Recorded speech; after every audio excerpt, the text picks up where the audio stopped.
Meeting to order. It's 2:30 exactly. And could I please have a roll call, Clerk Salazar? Chair Hansen, Yes. Commissioner Hamilton, Here. Commissioner Garcia, Yes, thank you. Commissioner Moreno,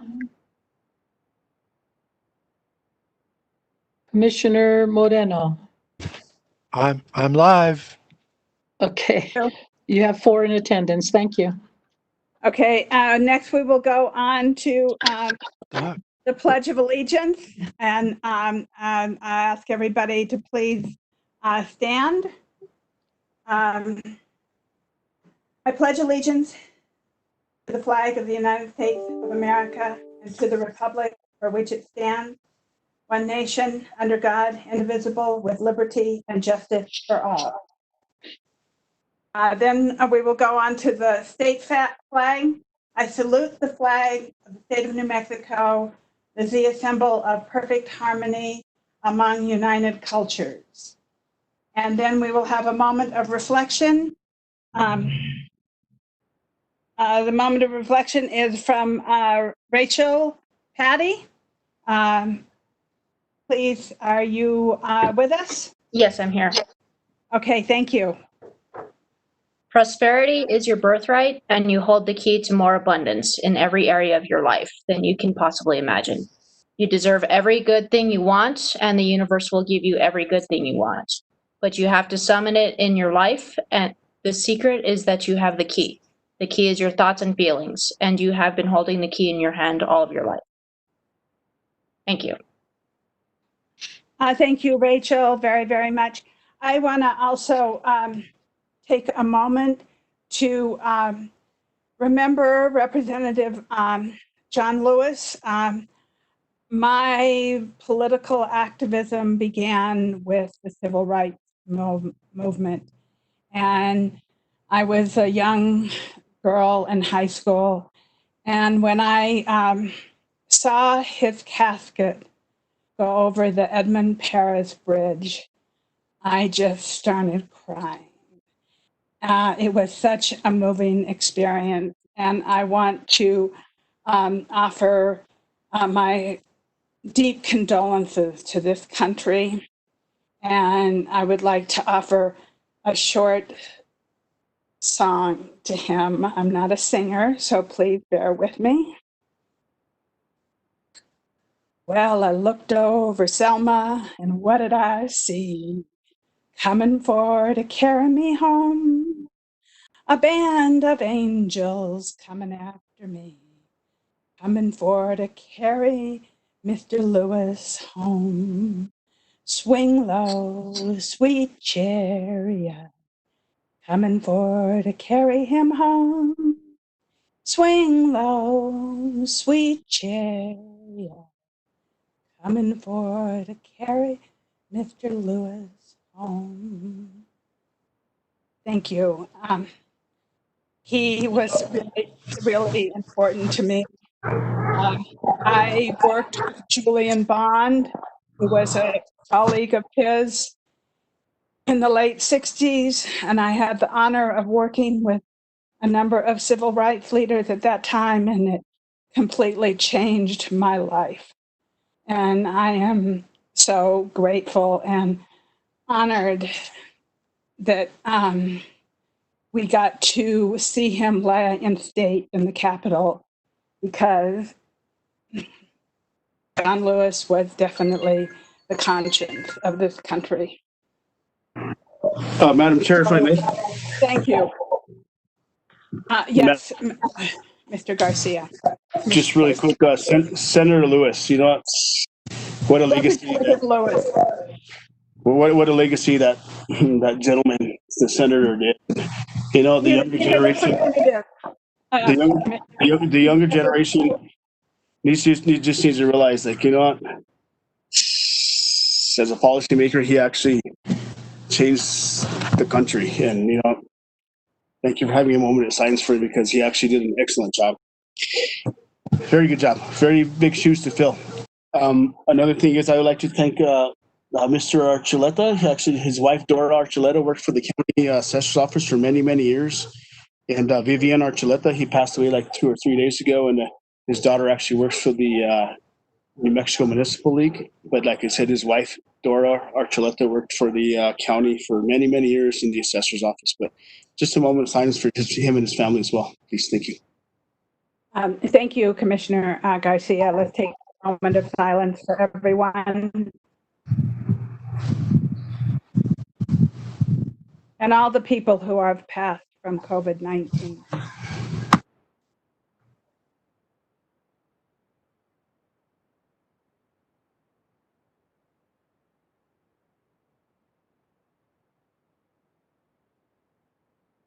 Thank you, everybody. I want to go on to approval of the agenda. Either Manager Miller, are there any changes to the agenda?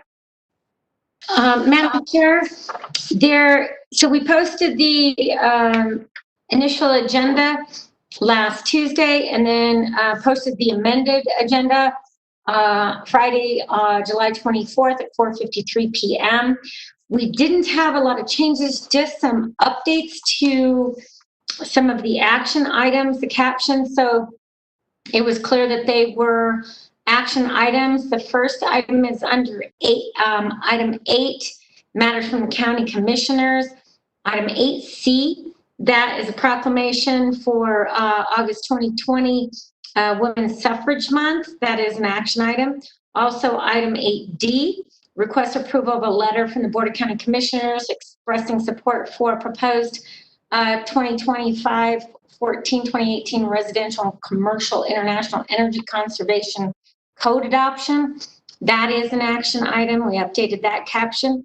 Also under item 9, matters from the county attorney, we added items 9A2 and 9A3 to the agenda.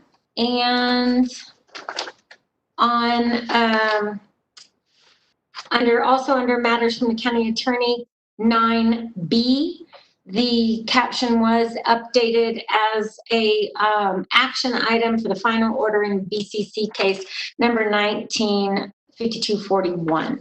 So those are all of the changes to the agenda that we have that were posted on last Friday. Thank you, Manager Miller. Commissioner Hamilton? Thank you, Madam Chair. I'd move to approve the agenda as amended. Thank you. Second. And I have a motion from Commissioner Hamilton, a second from Commissioner Moreno. And now I will have a roll call vote. Clerk Salazar? Chair Hansen, Yes. Commissioner Hamilton, Yes. Commissioner Garcia. Just really quick, Madam Chair, Manager Miller, what's the item for the resolution in regards to the energy efficiencies? Is that a resolution or is that a letter of support? What is that, please? Commissioner, that is a letter. A letter for what, Madam Chair? A letter to support the adoption of the 2018 code. 2020 code. Why is it? Why are we? I just have a little bit of concerns for the individual in my district, so that's why I'm just asking. It says a letter of recommendation to the state of New Mexico. What is that? Well, it's on the agenda, and I think we will discuss it when it comes up. That's fine. I'll vote for the agenda. Thank you. Commissioner Garcia. Yes. Commissioner Moreno.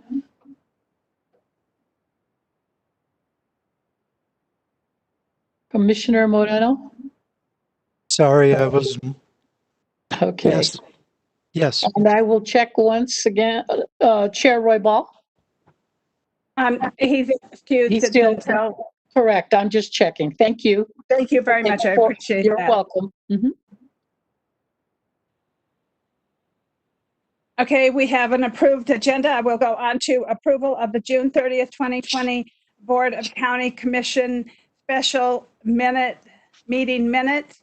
I would like to make a motion to approve with changes. I will submit them to the stenographer. Second, All those in favor, Clerk Salazar? Chair Hansen, Yes. Commissioner Hamilton, yes. Commissioner Garcia, Yes. Commissioner Moreno. Yes. Checking once again, Chair Roy Ball. Excused. Thank you. Okay, next I will move on to approval of June 30th, 2020 Board of County Commission regular meeting minutes. I move to approve with changes. Can I have a second? Second. Second. Okay, I have multiple seconds from Commissioner Garcia and Commissioner Moreno.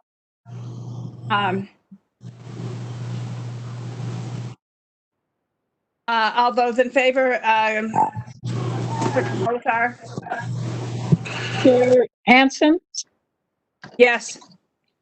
Chair, Commissioner Hamilton. Commissioner, Yes.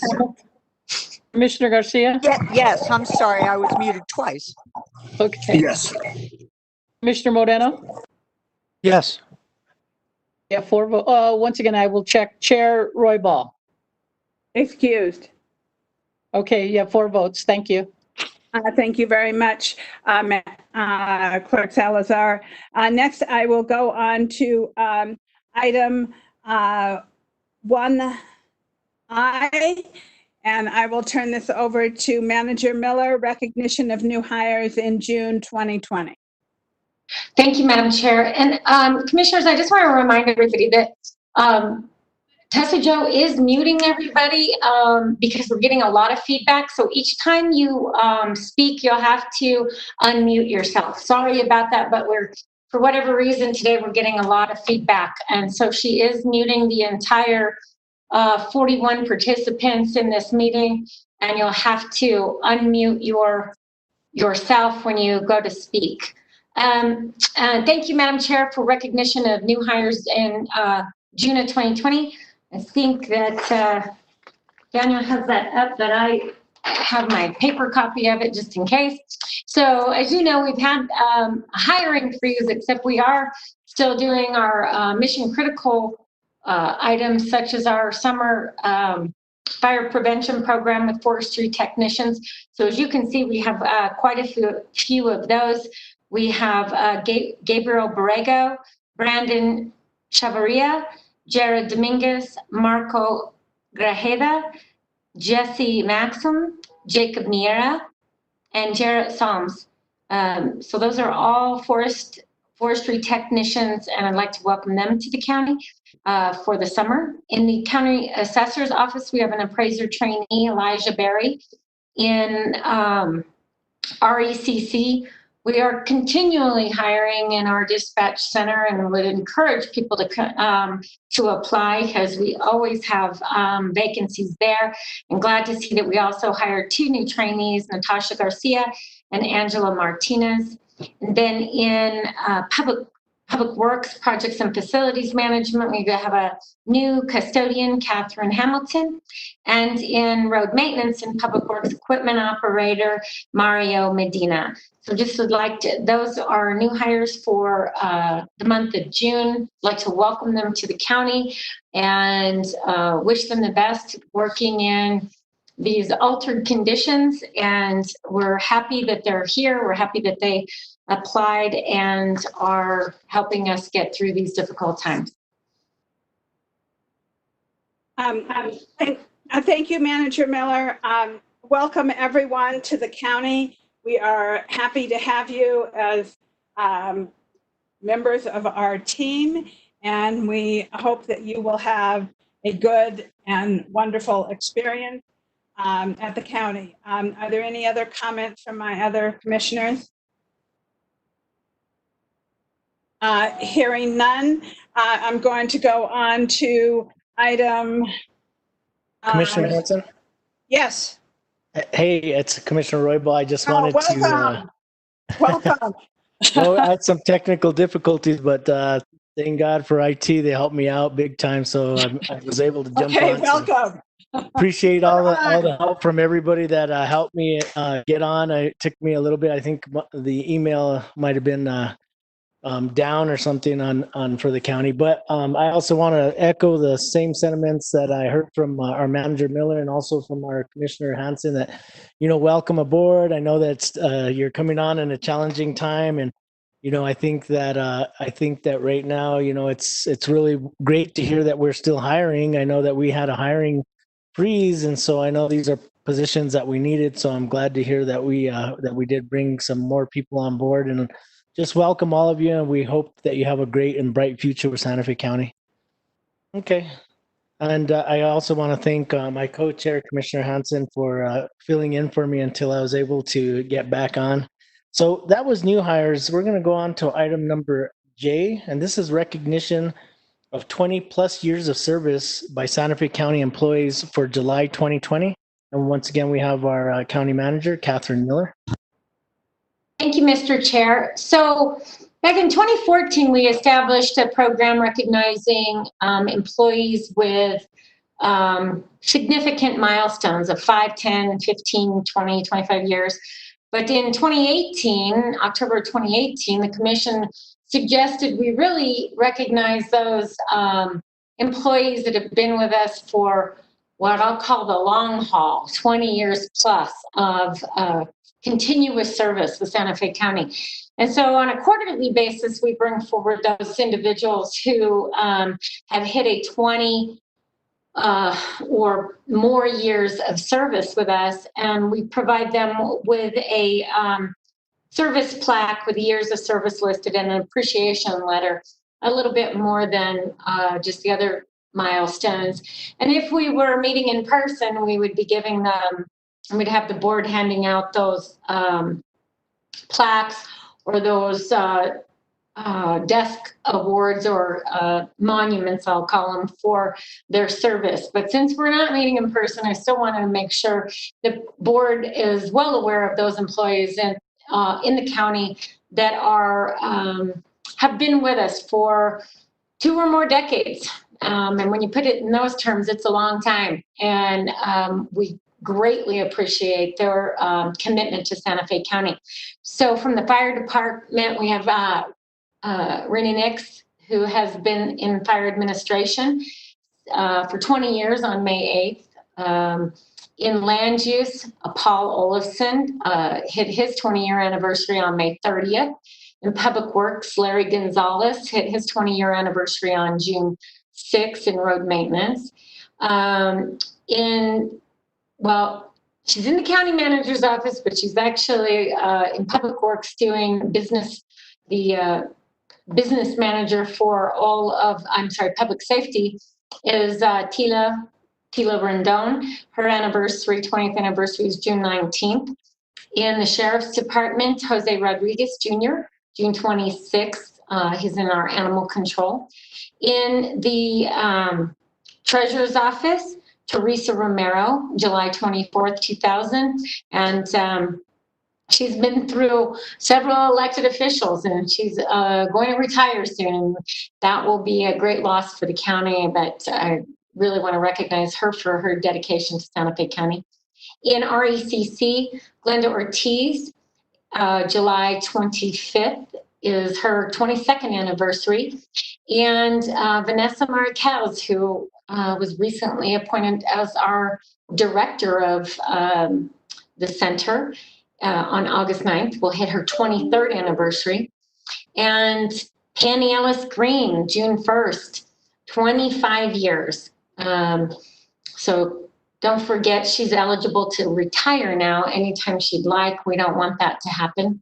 But thank her for 25 years of service. And Socorro in Land Use GIS, also on July 24th, will have her 25th anniversary. So just want to recognize them, how important it is to the county, to me as a manager, to the county commission and the county as a whole, for those employees who make Santa Fe County a career. Having that institutional knowledge and that dedication to doing a good job for our residents is so important. And just want to congratulate them on their anniversaries and thank them for their service. Thank you, Manager Miller, and what a great dedication and testament to the to these staff members for all the dedicated service to our constituents and to Santa Fe County as a whole. You're right. We definitely are worried now that these individuals are getting to their 25-year anniversaries, and we're worried about all the institutional knowledge that we'll lose from these individuals, and just quite honestly, the work ethic and everything else that they've presented to the county. And so I would just really want to echo your sentiments and just thank them for their dedication, but also congratulations. It's a great milestone, and just awesome to see a career progress to this point. So I'm going to go to other county commissioners. Commissioner Hansen. Thank you, Chair Roybal. Thank you, everybody, for your long time service to the county. I was especially sad to hear that Teresa in the Treasurer's office is retiring. I want to wish her well. I completely respect her, and I loved her beautiful dresses and everything that she said. So, and everything that she did for us in the investment committee, and all of the great service that she has given to the county. And congratulations, everyone, for your 25 years. Thank you, Penny, for being here for so long, and all the other people who are working so hard to make Santa Fe County so great. Thank you.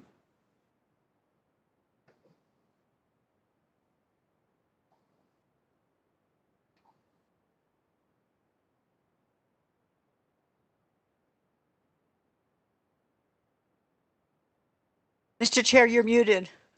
He's not muted, so I'm not sure why we His microphone is, you can mute and unmute on the microphone. Oh, got it. Yeah. Commissioner Hamilton, did you have any comments? Sure, other than being obnoxious about the muting. No, I just want to add my voice. There are so many notable people on this list. In addition to Teresa and Penny, there's Renee and Paul and Socorro, and oh my gosh, several others that I may not know quite as well. It's just the remarkable set of mass of contributions, and wonderful to think that most of them are going to continue. And I just add my voice to congratulating them and to thanking them for those contributions and for generating such a wonderful place to work and do the public's business. Thank you, Commissioner Hamilton. Commissioner Garcia, did you have any comments? Yes, I do. I don't even know where to start. A lot of these people I worked with them 30 years ago, as Manager Miller knows. So when she was a finance director, and I learned this 30 years ago when ex-speaker Ben Mohan went into the zoning department one day, and he wanted to get a permit for Mr. Atencio that actually runs Paragua restaurant. You know what? One day I saw him there, and he said, "You know what? We all work for the taxpayer. You know what?" And he actually he dealt with that as being a state legislature. We all work for the taxpayer, and that's what we do. And we should be here to help out the taxpayer, which we do. We do, as Manager Miller knows that. But I don't know where to start. Renee works for the fire department. Wow, 20 years flew by. Great job. Paul Olson, a guy I've known for a long time. Great job, Paul. Thank you. Domatilia, whatever her last name is now, but I know her as Tila. And Tila first started there whenever ex-commissioner and ex-mayor Javier Gonzalez was the county commissioner. And Tila worked in the manager's office, and Tila did an excellent job. Thank you for your service. Teresa Romero from the treasurer's office. That's a lady that you can go down to the treasurer's office. She's always there to stand up and, what do you need? What do you need help with? What do you need help with? Thank you, Teresa, for your service. Appreciate that. Vanessa, somebody I never really heard of at all. She has 20 years. And when it comes to RECC, the Regional Emergency Communication Center, whenever you call 911, who's there? She's been there for a long time and a while. And that's they're all important jobs. Thank you, Vanessa. Penny, Penny, when you first started the county, I can remember when we interviewed you, and it was you moved up the ranks, and whenever you make a call these days, you're there to help. Thank you for your service. Never thought Penny would have actually said, I'm retiring. I can retire from the state government, county government. Good job, Penny. Thank you for what you do. Everybody. Socorro. It's a lady I met probably in 1994. And she's done an excellent job. She's another individual that goes down there, customer service. When you go down there, she's there to help out with 911, whatever else it is into, what do you need? What do you need? I'm here to help. And all the 1, 2, 3, 4, 5, 6, all the 7 people that have that many years of service, because we all work for the taxpayer. You know, thank you for your service. It's awesome. And thank you all for what you've done and what you do. Appreciate you guys. Thank you, Mr. Chair. Thank you, Commissioner Garcia. Commissioner Moreno, did you have any comments? Oh, just to congratulate all the people who have milestones, and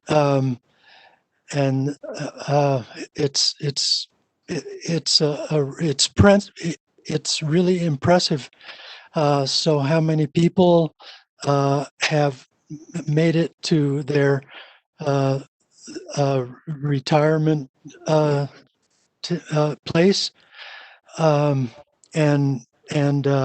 as a new retiree,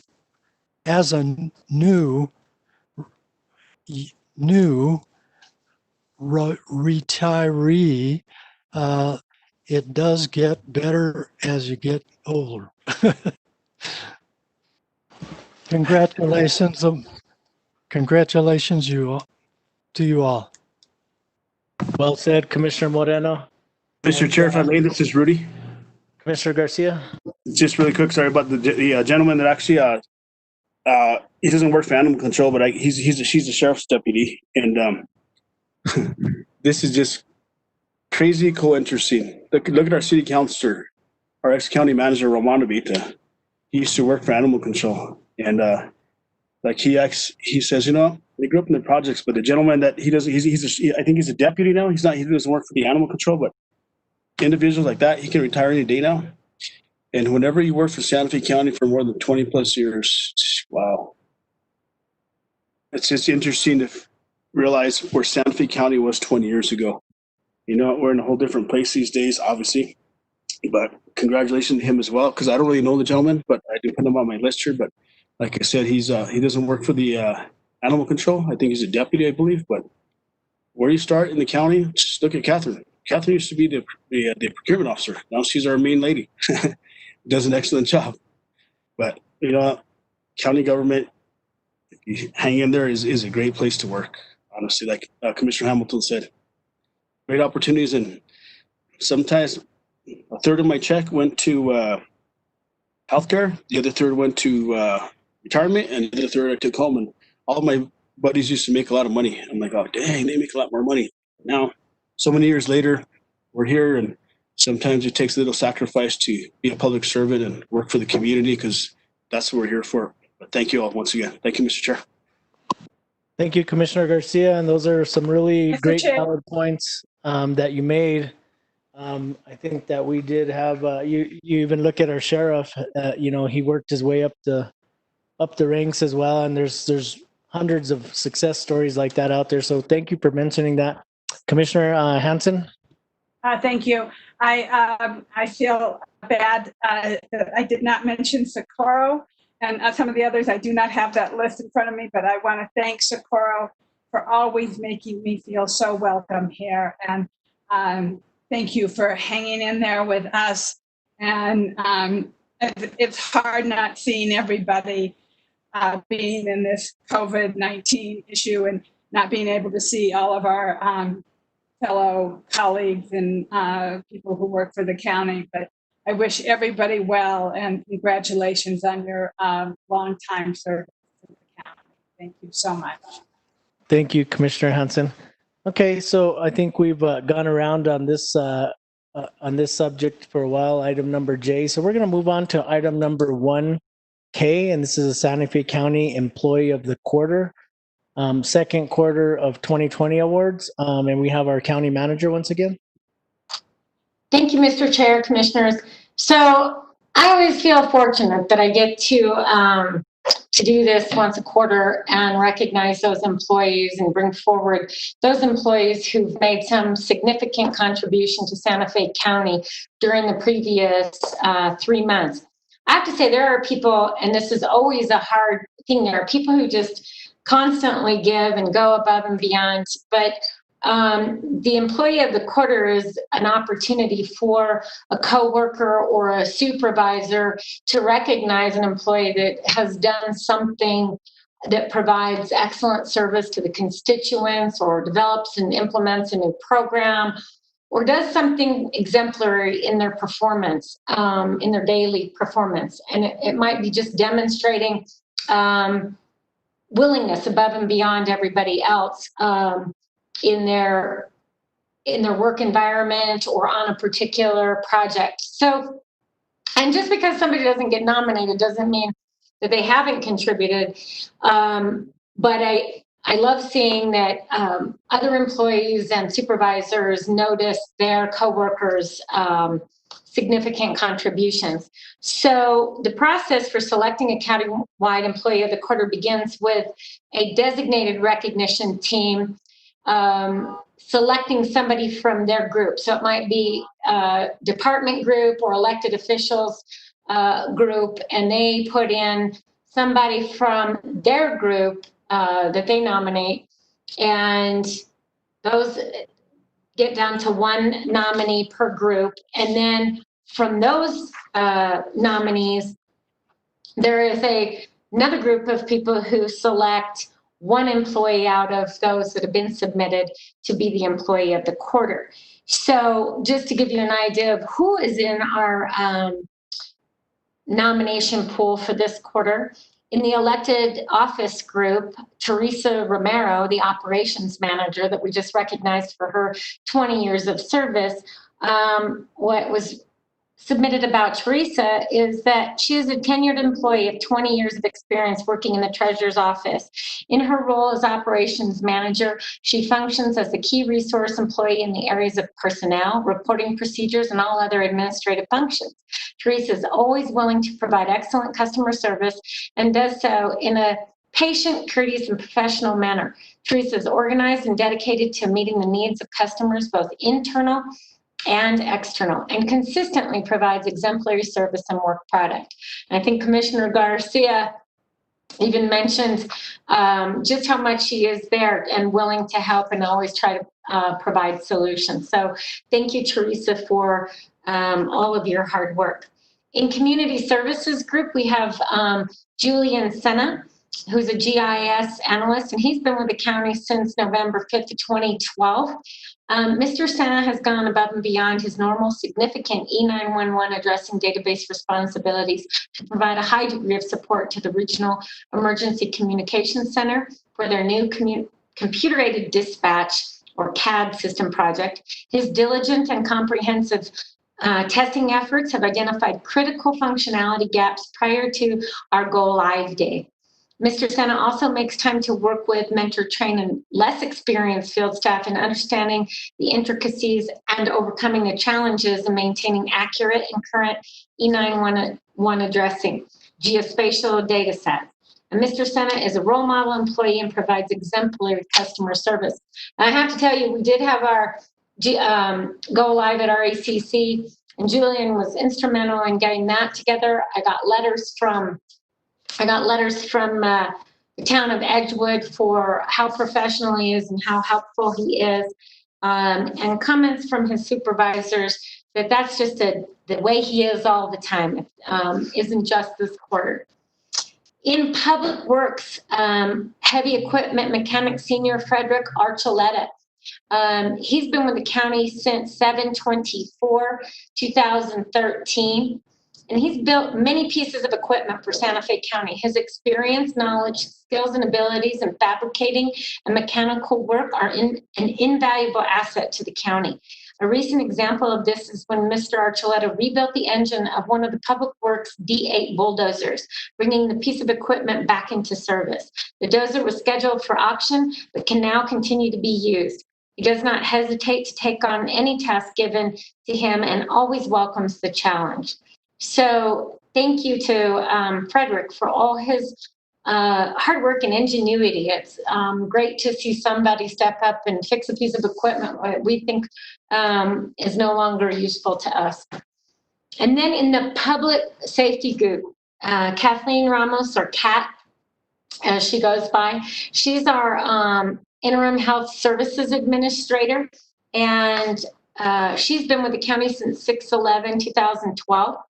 As our interim HSA administrator for Santa Fe County, Kat oversees a highly responsible function of the corrections facility, oversight and operations of the medical department. Ms. Ramos has demonstrated excellent decision-making skills under the frequent duress that commonly occurs inside a multi-custody corrections facility. Ms. Ramos has been a key leader and coordinator working with COVID-19 policies and issues within the facility, coordinating 390 tests for staff and inmates. She has worked diligently on a daily basis to ensure protocols are being followed. She's a true asset to the county. I'd like to also mention that we received letters from the U.S. Marshals and comments from the Department of Health, how excellent CAT service has been during, and particularly during this COVID-19, a lot of moving parts in testing and isolating and employees and inmates, and making sure we have proper medical services. And CAT has been instrumental in coordinating all of that. So I can tell you this quarter was exceptionally difficult for the team that had to select one person out of those 4 employees. I think not only do all 4 of those employees deserve Employee of the Quarter, I think there's many more in the county that do deserve it. But the way that we do this program, we select one person, and that one person for this quarter, if I had a drum roll, is Kat Ramos. So just want to congratulate her and thank her. All the employees that were nominated by their groups will receive 2 hours of administrative leave along with a certificate.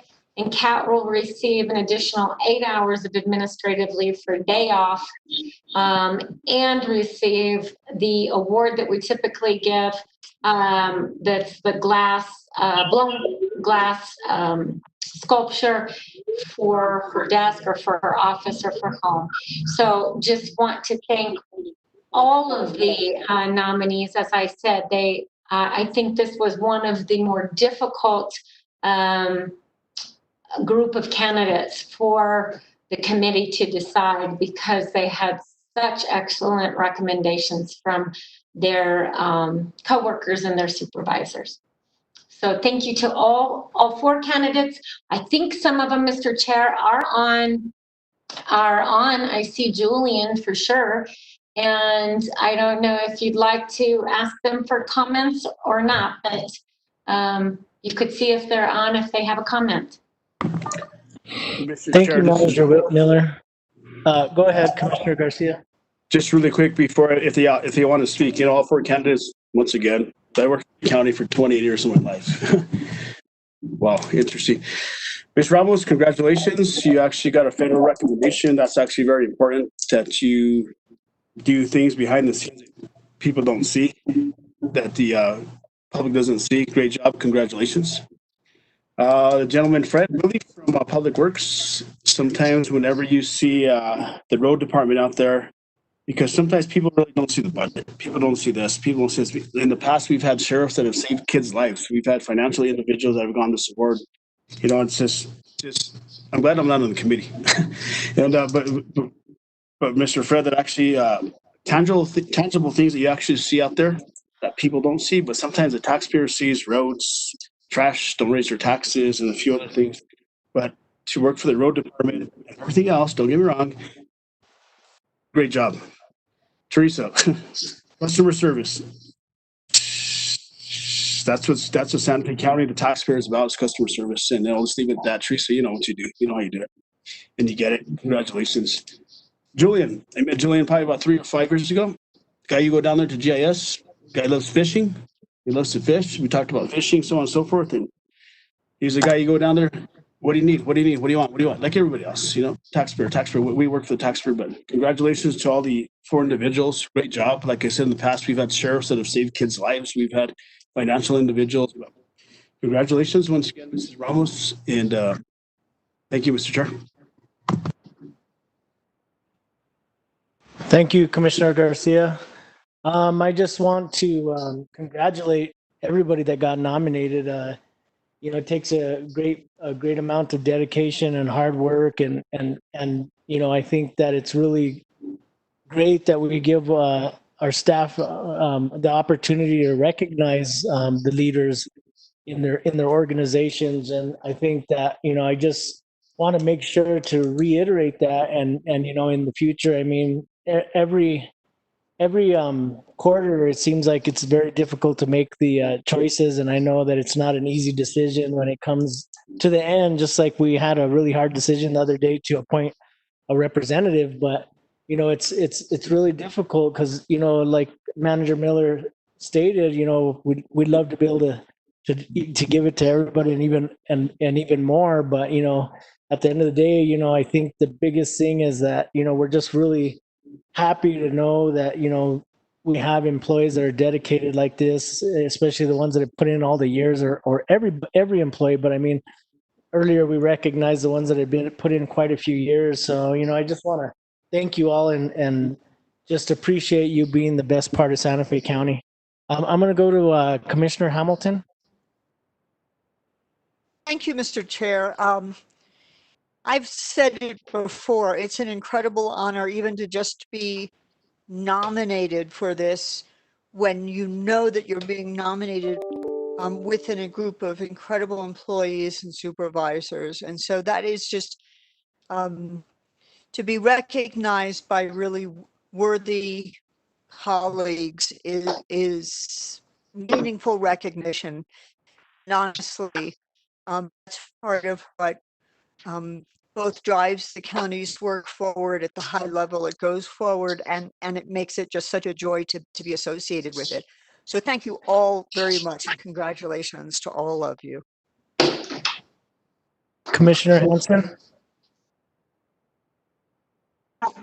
Thank you, Mr. Chair. Congratulations, Julian. I like your background. It's fantastic. Congratulations to Teresa and Kat and I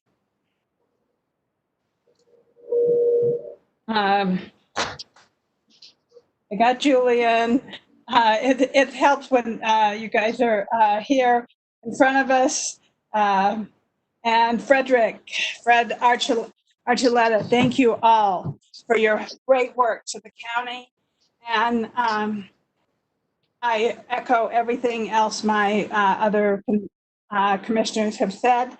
And best of luck, and congratulations, Kat, for your great work. Thank you, Mr. Chair. Thank you, Commissioner Hanson, and for your comments earlier, Commissioner Hamilton. Commissioner Moreno, did you have comments? Yeah, it's tough competition in this organization, and when you get picked, it means something. And for all the runners up, just keeping on coming, and it'll happen to you. Good job, Thank for you. everybody. Thank you, Commissioner Moreno. Okay.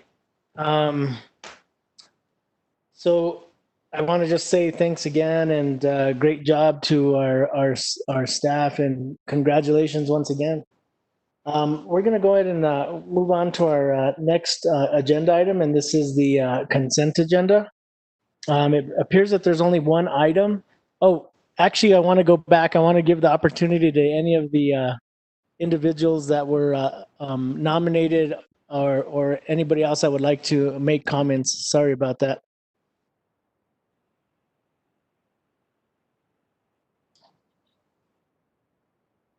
Nobody? Mr. Chair, I saw Julian, but now I don't, there he is. He might have a comment. Julian, do you have a comment? Hello, can you hear me? Yes, sir, we can. Excellent. I just would like to say thank you. It's an extremely humbling experience. I love everyone that I work with here, including everyone in the land use department, all of growth management. I have worked with great teammates. If I have any message at all, it would be to my daughters to just make sure to go out there and work hard because you earn what you get. So thank you again.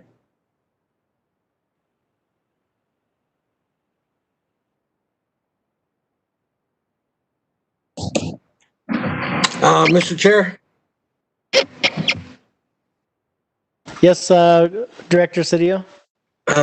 thank you very much. I just like to congratulate every person that was nominated for this prestigious award.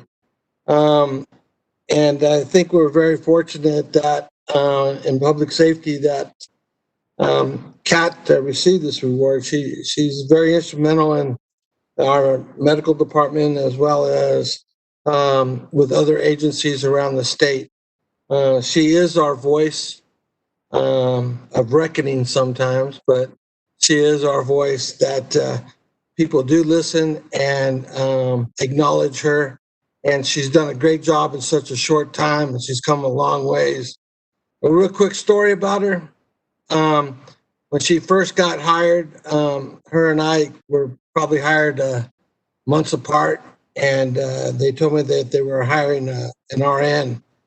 And but they said one thing though, Director, she works for a veterinarian place.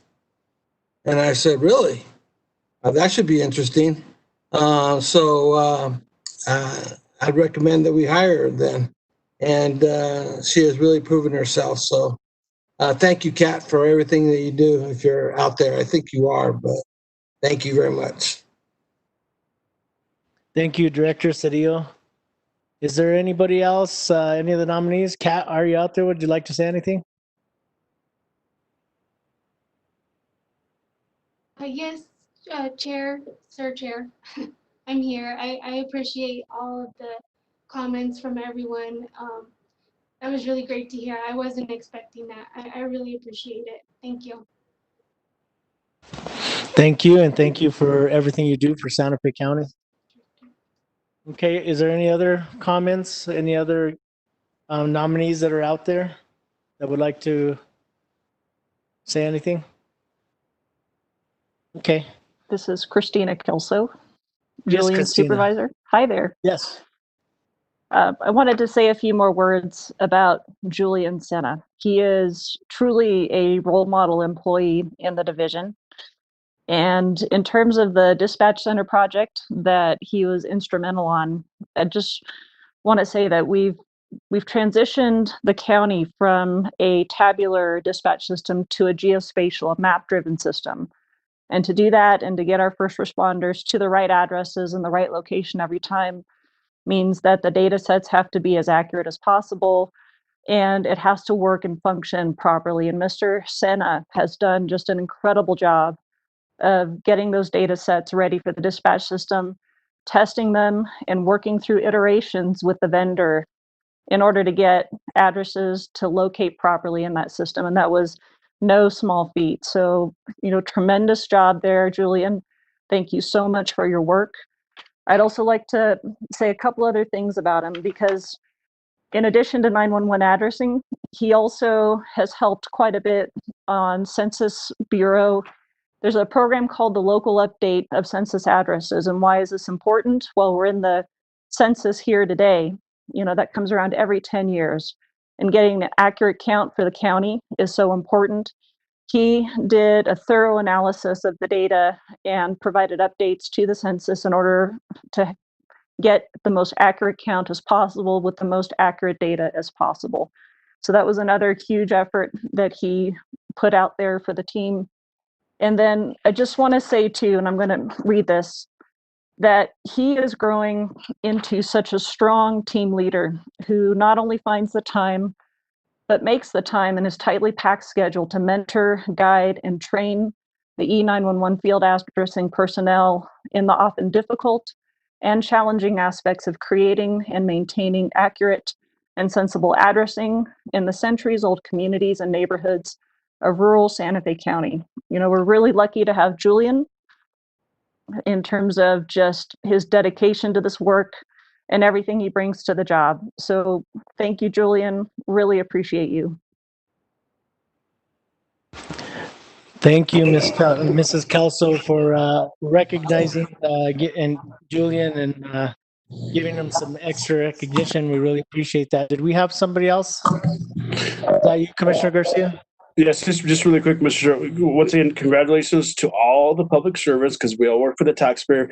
But Christina, there's things out there that the taxpayer doesn't realize what some staff do. When you call 911, it's one of the gentlemen there that when you call 911 and when the sheriff's department or the city police get there on time and the address, they're all right. Everybody else, we all know that.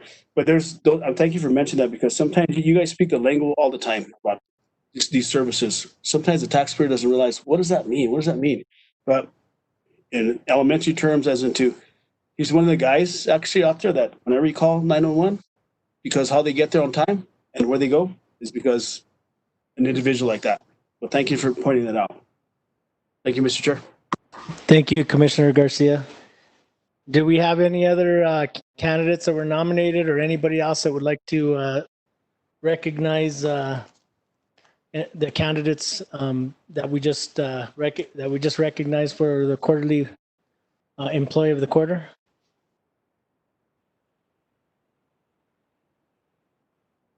Okay, going once, going twice.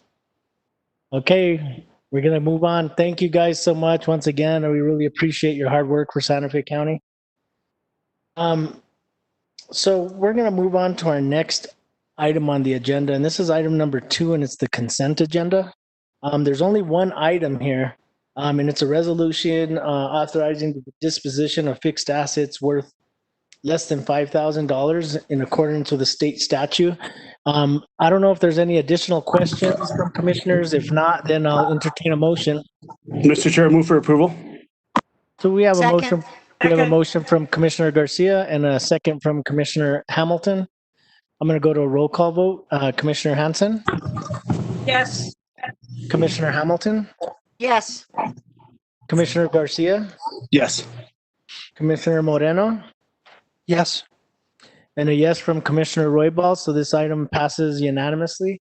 Madam Clerk, do we have a resolution number? Chair Roybal, for the record, the resolution you just passed is resolution number 2020-56. 2020-56. Thank you, Madam Clerk. Okay, so we're going to move on to our next agenda item, and this is item number 3, and this is our appointments and reappointments. We under A, we have a reappointment of Richard L.C. Virtue as hearing officer pursuant to section 3.5.3 of the Santa Fe County Sustainable Land Development Code for a term beginning July 1st, 2020 and ending on June 30th, 2021. And from the Growth Management Department, I believe Vicky Lucero. Mr. Chair, if I may, this might be a little bit premature, but I just move for approval. If the other commissioner is okay with it. I'm fine with that. Personally, Mr. Chair, I would like to hear from Ms. Lucero. Thank you. So we do have a motion. So either we'll have a second, and then we can ask Ms. Lucero under discussion. I have no problem seconding the second. So we have a Second. motion from Commissioner Garcia and a second from Commissioner Hamilton. Ms. Lucero, would you like to kind of give us a overview of Mr. Richard Virtue and let us know how he's doing? Thank you, Mr. Chair. So Chapter 5 of the SLDC gives the BCC the authority to appoint a hearing officer or hearing officers for a definite term not to exceed 4 years. The hearing officer conducts public hearings, makes written findings of fact, conclusions of law, and recommendations to the Planning Commission or BCC for further action in land use matters as designated in Chapter 4-1 of the SLDC. Mr. Virtue has served as the hearing officer since July 1st, 2018. His second term and contract expired on June 30th, 2020. Mr. Virtue is interested in continuing to serve as the hearing officer. A third amendment to the contract was approved, which extended it for an additional year beginning in June 2020 and ending in June 2021.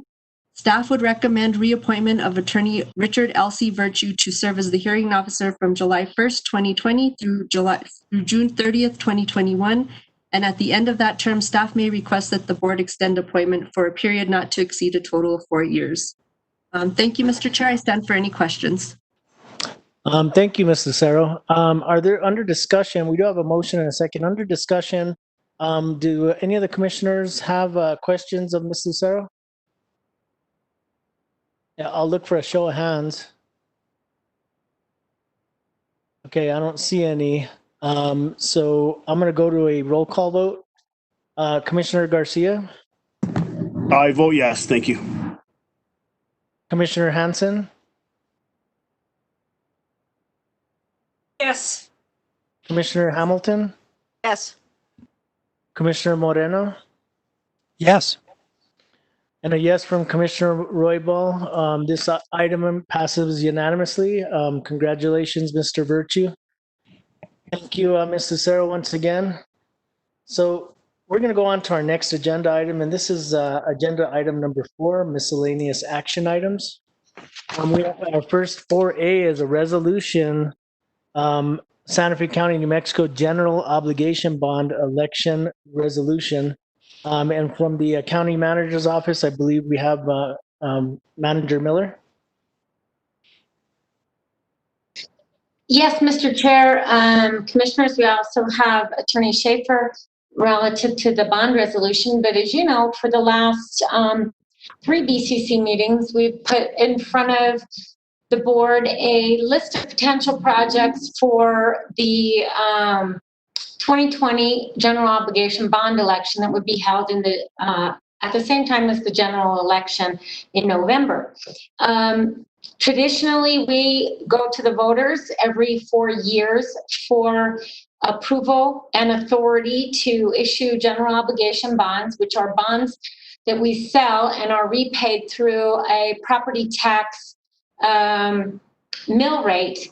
Our current mill rate is about 2.12 per $1,000 of taxable value.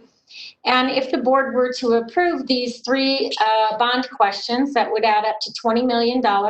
It's $4.829 million for open space, trails, parks, and parks within the county. $11.421 million in bonds for construction, design, equipping, improving roads within the county. That would include drainage improvements. And also $3.750 million for water and wastewater projects within the county. I was asked the question if all 3 of these bond questions were to get approval by the voters, would we have an increase in property taxes? And no, we would not. As a matter of fact, we could go to the voters for up to $40 million. And based on current taxable value, assessed value, we could issue those bonds and likely not have any increase to our taxes unless there was a severe decline in property valuation. Erring on the side of caution, though, we thought it would be prudent for us to go to the voters with $20 million of questions, value and questions to the voters for these three infrastructure areas, and then reassess where we are in 2 years prior to the election to see if to make sure that we could issue these bonds and not have an increase in property taxes. And I'm sorry, I was pausing because it looked like we lost quite a few of the commissioners and connectivity. Mr. Chair, can you hear me? Yes, I can. We can hear you. Okay. Commissioner Garcia, well, is this relative to whether we could hear? Or you have a question? Just a really quick question. So once again, this is just for the county commission to move forward on the resolution, right? This does not include the projects yet. It's to go forward for a resolution to approve the $20 million sale, correct?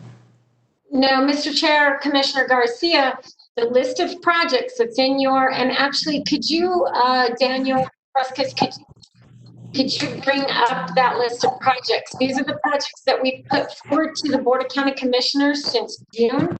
And this is what we would be asking the voters to approve these questions with this list of projects. I can't go change them now. That's why we've been putting it to the board for the last 3 meetings so that you could ask us if you had any concerns with this list of projects. So the list that's in front of you right now, that's $11.421 million for this list of, I believe it's 1, 2, 3, 4, 5, 6, 7, 8, 9, 10, 11, 12, 13, 14, 15 different road projects throughout the county.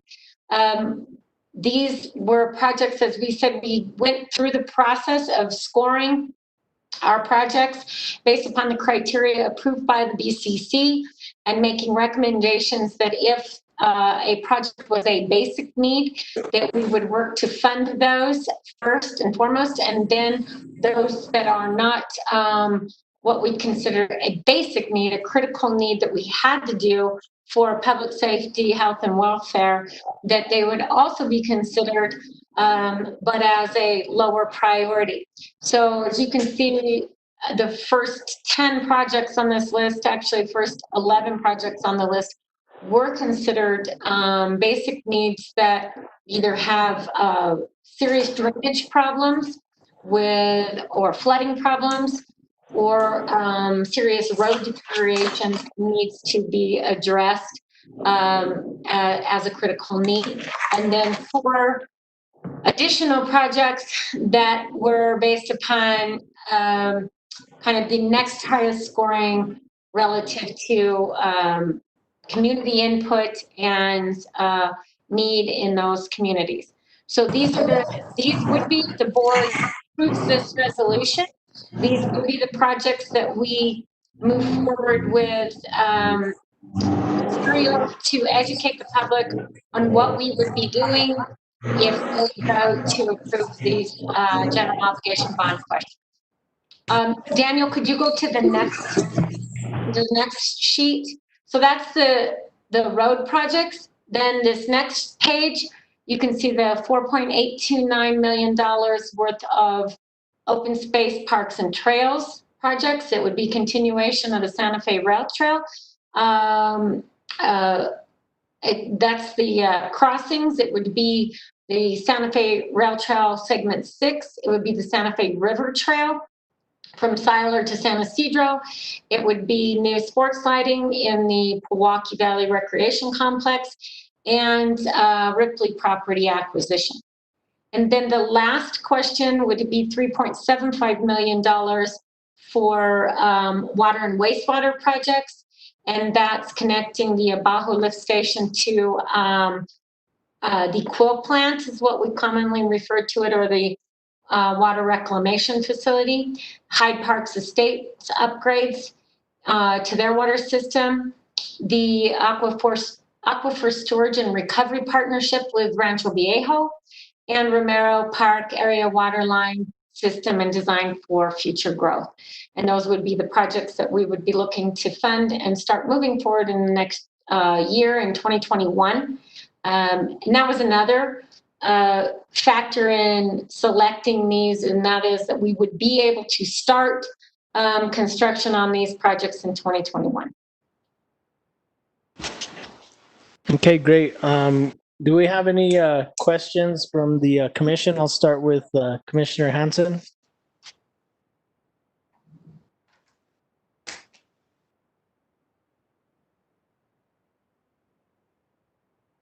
Commissioner Hansen? I think you're on mute, Commissioner. Thank you, Mr. Chair. Mr. Chair, I really appreciate that telling me. I would like to thank Manager Miller for the impressive list of things that we can do. I think it is a good idea to only go for 20 million at the moment. I mean, more than 20. I'm sorry, Commissioner Hansen. I would like to, Mr. Garcia, I'm speaking. So I would like to make a motion to approve this Santa Fe County, New Mexico General Obligation and Election Resolution Bond. I'll second it for discussion. But Daniel, can you put the list back up, please, so that way the general public can see it? Thank you. Okay, so we have a motion from Commissioner Hansen and a second from Commissioner Garcia. Commissioner Garcia?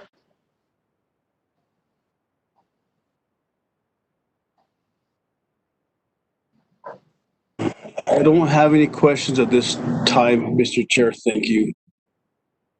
Okay, thank you, Commissioner Garcia. Commissioner Hamilton? Thank you, Mr. Chair, but I appreciate all the work that went into this, and it's very consistent with what we've been talking about, and I have no further questions.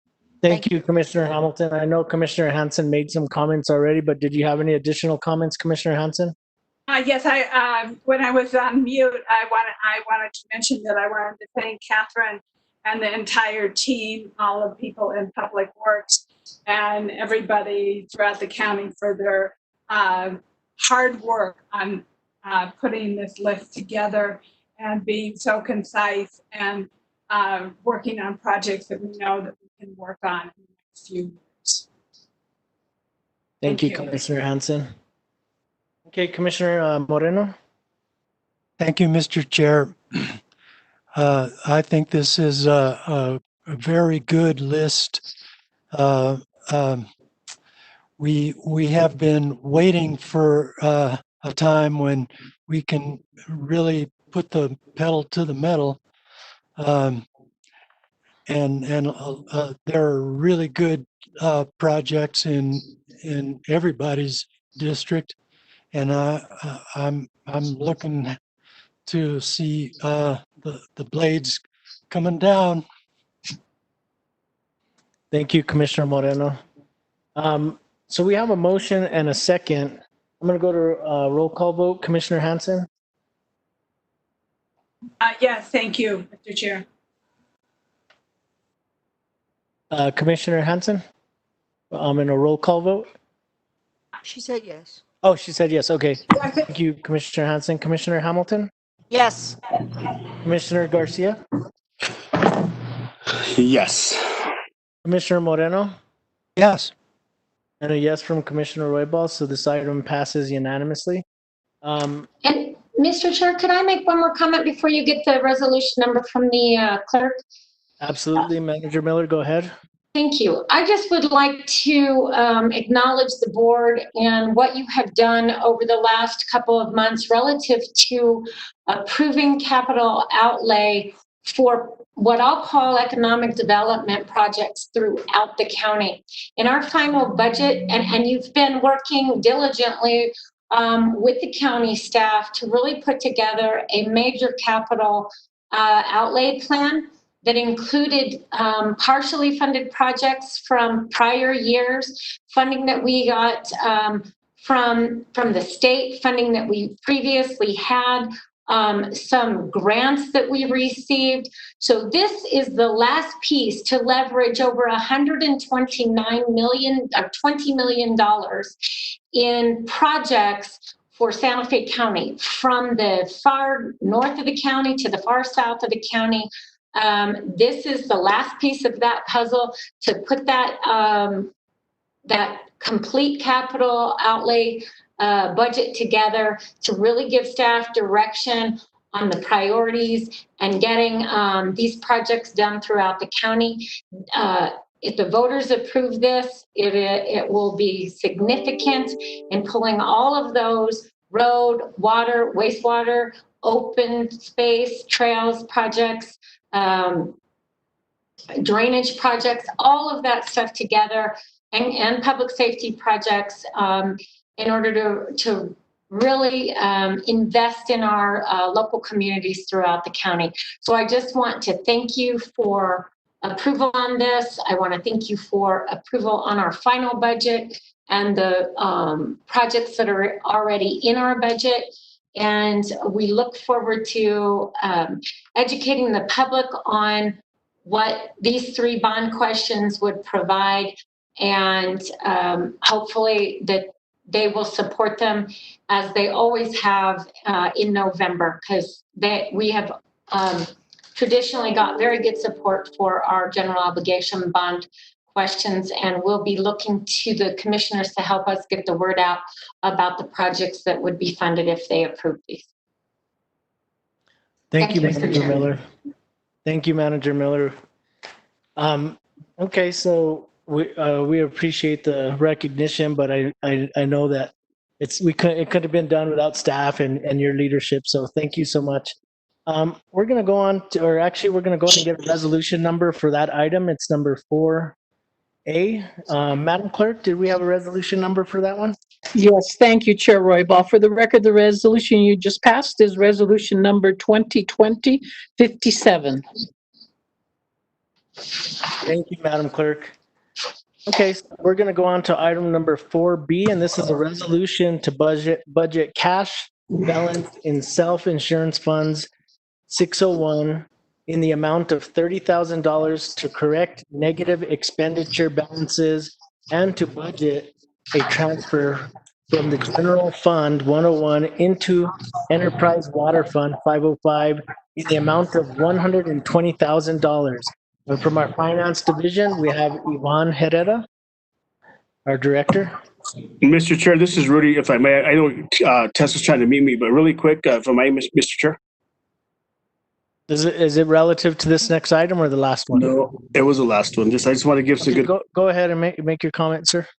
So really quick, Mr. Chair, I would like to thank the direction of Catherine Miller, Gus Martinez, who actually does the valuation for Santa Fe County, and we actually do an excellent job in Santa Fe County. You know, anywhere from the schools, us passing the bond. So I would like the voters actually to please vote for this bond, because our bonding rate is probably number one in the state of New Mexico out of 33 counties. And like you said, the leadership of Gus Martinez actually collecting or doing the valuation, Manager Miller and her team to actually doing our finances are actually great. And so by us putting out the list, so we can actually know how we're going to spend this $20 million and what we're going to do it and how we're going to do it. I really appreciate that, Manager Miller. Once again, the county assessor, Mr. Martinez, for with his valuation, picking up the valuations, right? But I just want to say that. Sorry, I stepped out for a bit. Thank you, Mr. Chair. No problem, Commissioner Garcia. Thank you for your comments, and I absolutely agree that definitely we have a great team for all the planning and to see how we'll move forward in the future. So thank you, sir. So with that being said, I'm going to move on to item number 4B, and I think I read that into the record earlier. And from our finance division, we have our director, Yvonne Herrera. Good afternoon, Mr. Chair, commissioners.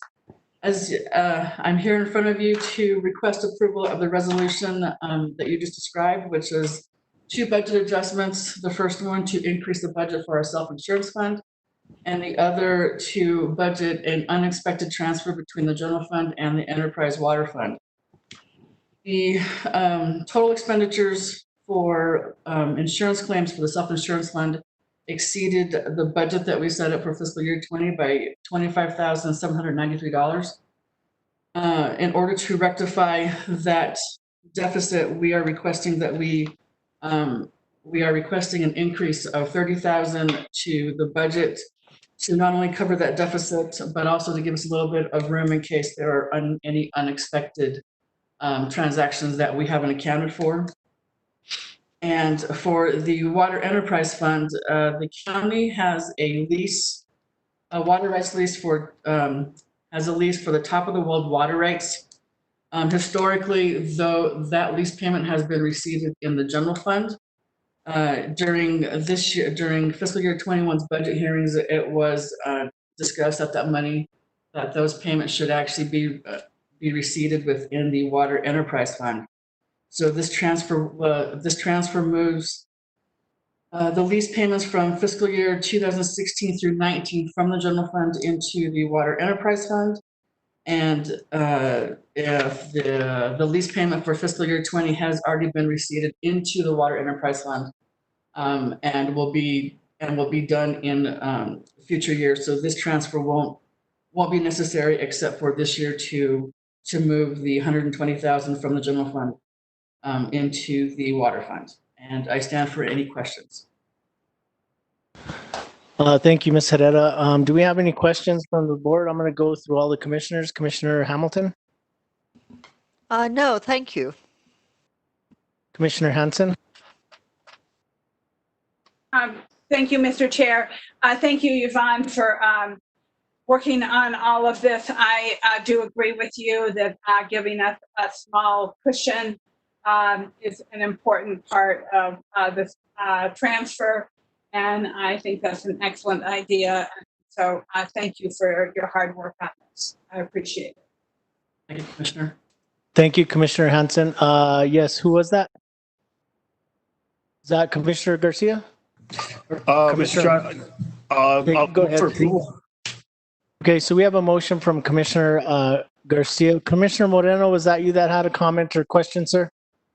No, I'll second. no. Okay, so we have a second No from comments. Commissioner Hansen. Go ahead, Commissioner Moreno. Sorry about that. No, I have no questions.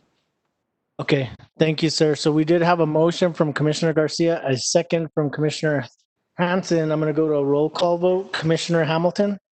Yes. Commissioner Moreno? Yes. Let's go over money. We can't. Commissioner Garcia? Yes, thank you. Commissioner Hansen? Yes, thank you. And a yes from Commissioner Roybal. So this item passes unanimously. Madam Clerk, can we get a resolution number for this one? Chair Roybal, first I'd like to state that I don't have the document in hand, but I will issue a resolution on passage based on your votes. The resolution for the record that you just passed is 2020-58. Okay, 2020-58. Thank you, Madam Clerk. You're welcome. Thank you. Mr. Chair, I just wanted to let the clerk know I just received this packet item for my signature today, and I will have somebody bring it down to her office to get your signature. Thank you, Manager Miller. Thank you. Okay. So now we're going to move on to item number 5, and this is matters of public concern. Is there anybody in the public that would like to address the commission today?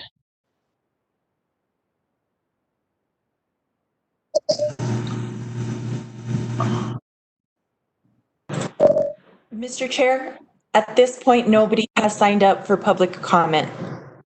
Okay, and I believe you just unmuted everybody, but if you could unmute everybody one more time, I know it's going to get loud for a second, but I just want to make sure that once again, I'm going to ask, is there anybody from the public that would like to address the board? Whatever. You can. You have one for every 3 quarters of a minute. Right, but if I...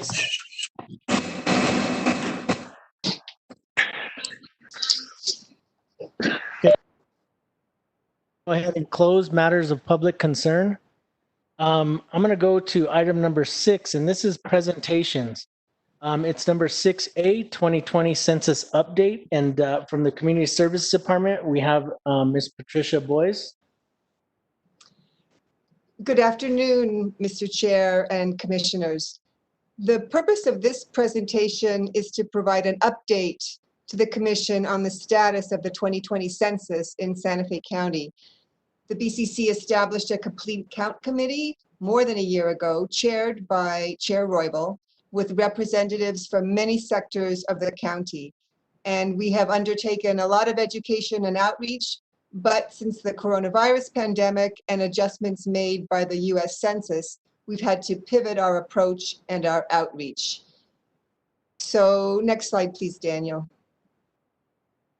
Let me start with the key census dates, all of which have changed more than once since this began, and I will be discussing these in more detail. So self-response to fill out the census questionnaire has been extended to October 31st, that's Halloween. Field operations, which is when census workers actually go out in the field, and it's called update leave, which I will talk about in a minute. That began in late June.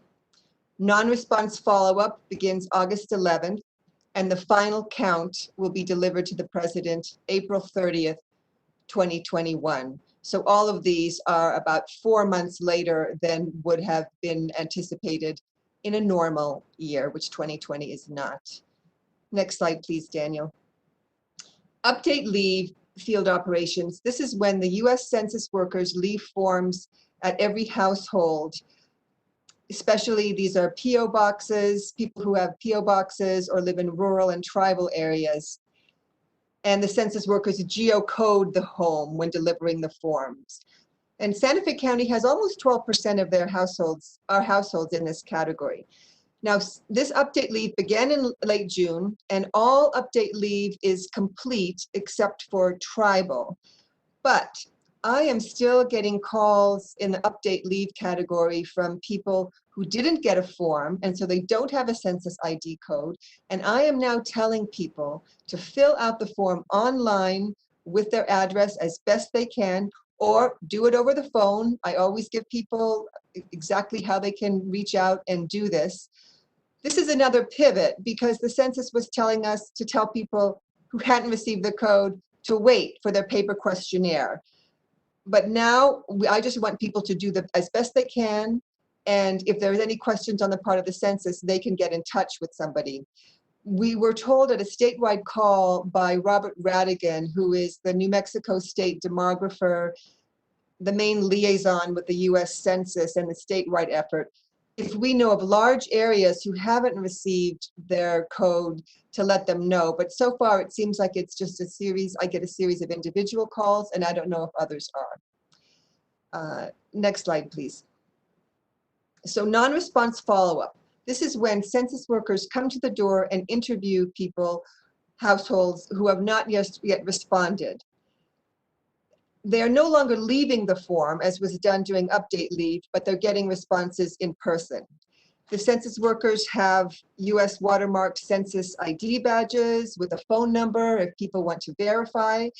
If nobody's there, they will leave notice of the visit and the phone number and instructions, and they will do this up to 5 times. Now, we are doing a lot of outreach to encourage people to respond before somebody comes to the door. And once census workers come to the door and get responses directly from homeowners or people who live in the household, they upload them directly. Next slide, please, Daniel. In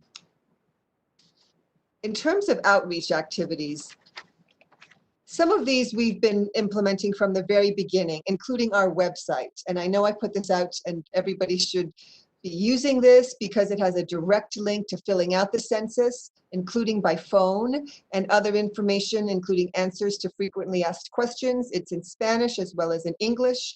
And we also printed thousands of FAQ brochures in English and Spanish. You know, we launched our campaign on March 6th in Poake, and only a few days later, the public health emergency order was issued. So overall, we've had to pivot from community gatherings and face-to-face interaction to primarily electronic outreach and other efforts. We've done radio spots with BCC commissioners, Sheriff Mendoza, other community leaders. Those have been up and running for several weeks. We've also done a series of interviews and podcasts on Que Suave, and these ranged from a census overview, which Chair Roybal and I did, to interviews focusing on the impact of the census on particular services and communities, including the immigrant community, with Marcela Diaz of Somos Un Pueblo Unido. We did one focusing on healthcare that I joined with Kathy Armijo Itri and of Christus and Wendy Johnson of La Familia. We did one on the impact of public education with Veronica Garcia and Pewaukee Superintendent Sandra Adam and others. And this link that I have here includes all of these interviews. We launched a social media campaign on Facebook, especially targeting the areas with the lowest self-response rate, many of whom are up north. And from the beginning, we've been targeting the hard-to-count communities as identified with help from Krista Kelly. And we're especially focusing on these while also, casting a wide net. Next slide, please, Daniel. Using funds received through a grant from DFA, we've entered into contracts or memoranda of agreement with community organizations and pueblos, because we know that the messengers matter in encouraging people to complete the census. So Somos Un Pueblo Unido, Chainbreaker Collective, St. Elizabeth Shelter, and 4 pueblos. And we've all been figuring out adjustments since, as I said before, many of our planned activities involved community meetings and gatherings. And we're prioritizing the health and safety of the people who work within these organizations, our staff, and our volunteers as to how best engage a wide variety of people during the pandemic. So Somos had already done a lot of door knocking in previous months, and that is really best because the peer-to-peer approach where people can say, hey, I filled out the census, I understand your concerns, and they can help comfort people as to the confidentiality and the reasons to do the census, and they can tailor their message to what the concerns are. And for people in Santa Fe County, a lot of them are around healthcare, children's programs, food programs, senior services.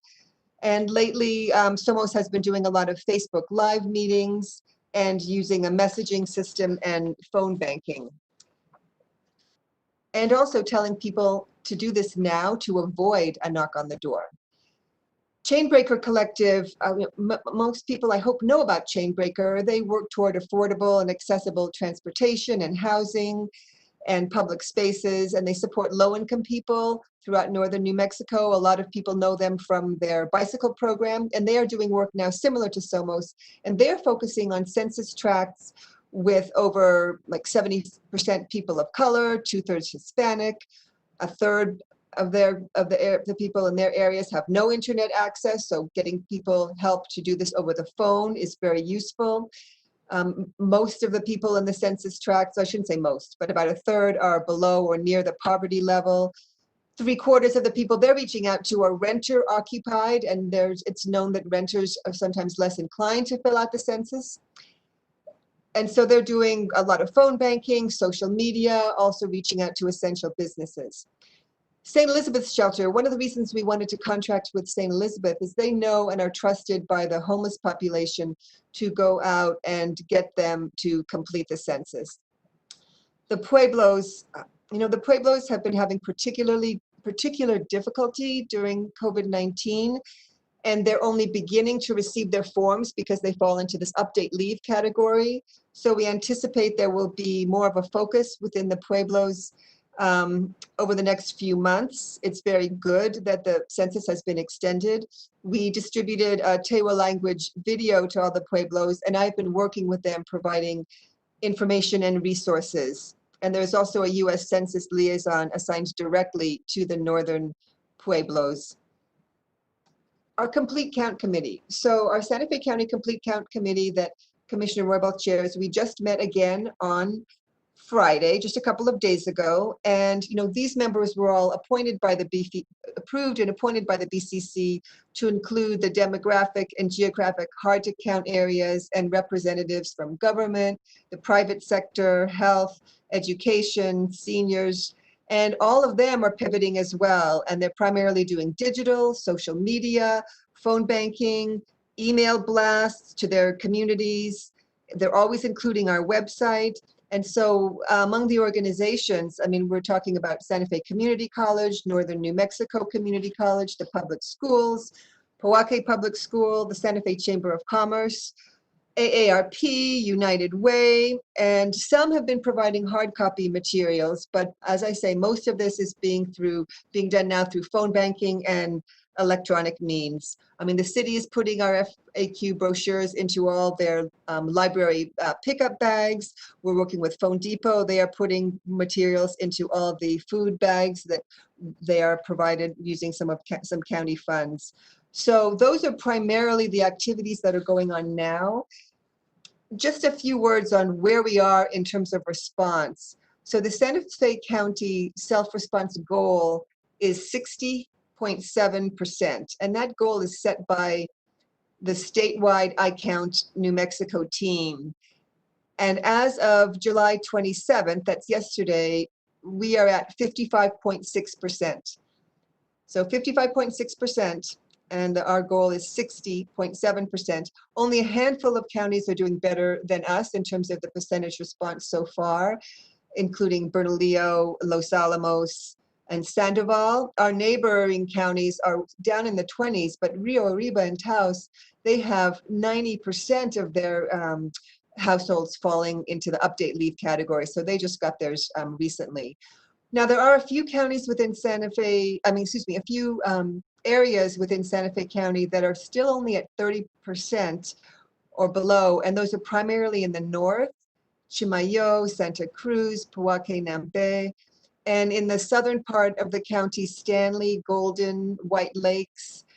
So we will be continuing to focus on them, doing phone banking, social media. And just in terms of Santa Fe, the city of Santa Fe is about at 61% overall, but many tracts in the city are closer to 50%. And again, Somos and Chainbreaker are working closely with those. So that's where we stand right now, and I will stand for any questions. Thank you, Ms. Boyes, and we really appreciate the update. I want to thank you all for your hard work, and it was really impressive to see the way the whole board just was able to acclimate to our current conditions as far as the pandemic once it came into play. And I know that we still have a ways to go on our complete count, but I think that we made great headway. But I just want to express that gratitude and appreciation for the way that we did change our direction because of our current situation. So, but thank you for the update. But I'm going to give other commissioners the opportunity to ask some questions. So, Commissioner Hansen. Thank you very much, Mr. Chair. Thank you, Patricia, for all your hard work and for the whole committee's work. Obviously, this is incredibly important and necessary for us to get funding. I think under this circumstance, it's incredibly difficult, especially for the Pueblos, to be counted. And I mean, it's worrisome. It's also worrisome that in the lower, in the same areas that have the 87507, 87505 area where we have high COVID, is also where we have, I believe, a huge undercount.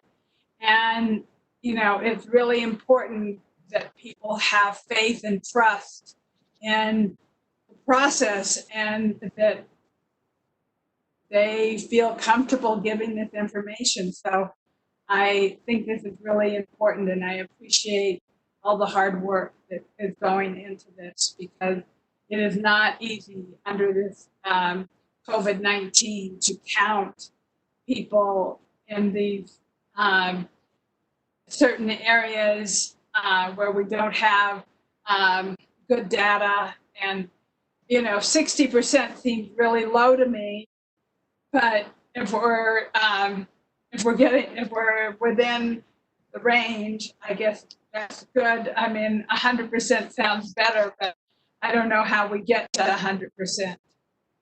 So thank you once again. Thank you, Commissioner Hanson. Patricia Boyes, would you like to?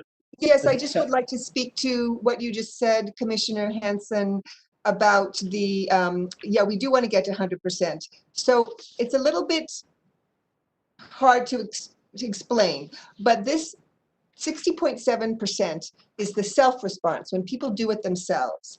And this was set by the statewide committee, and this is based on how many people, or the percentage of people who responded on their own in 2010, with some adjustments, because now we're doing online. But the non-response follow-up that I mentioned begins August 11th. When the census workers go to the door, and if they help somebody fill out the questionnaire during the non-response follow-up, it's not counted as self-response. So our self-response rate won't increase no matter how many people respond during the non-response follow-up time when census workers go to the door.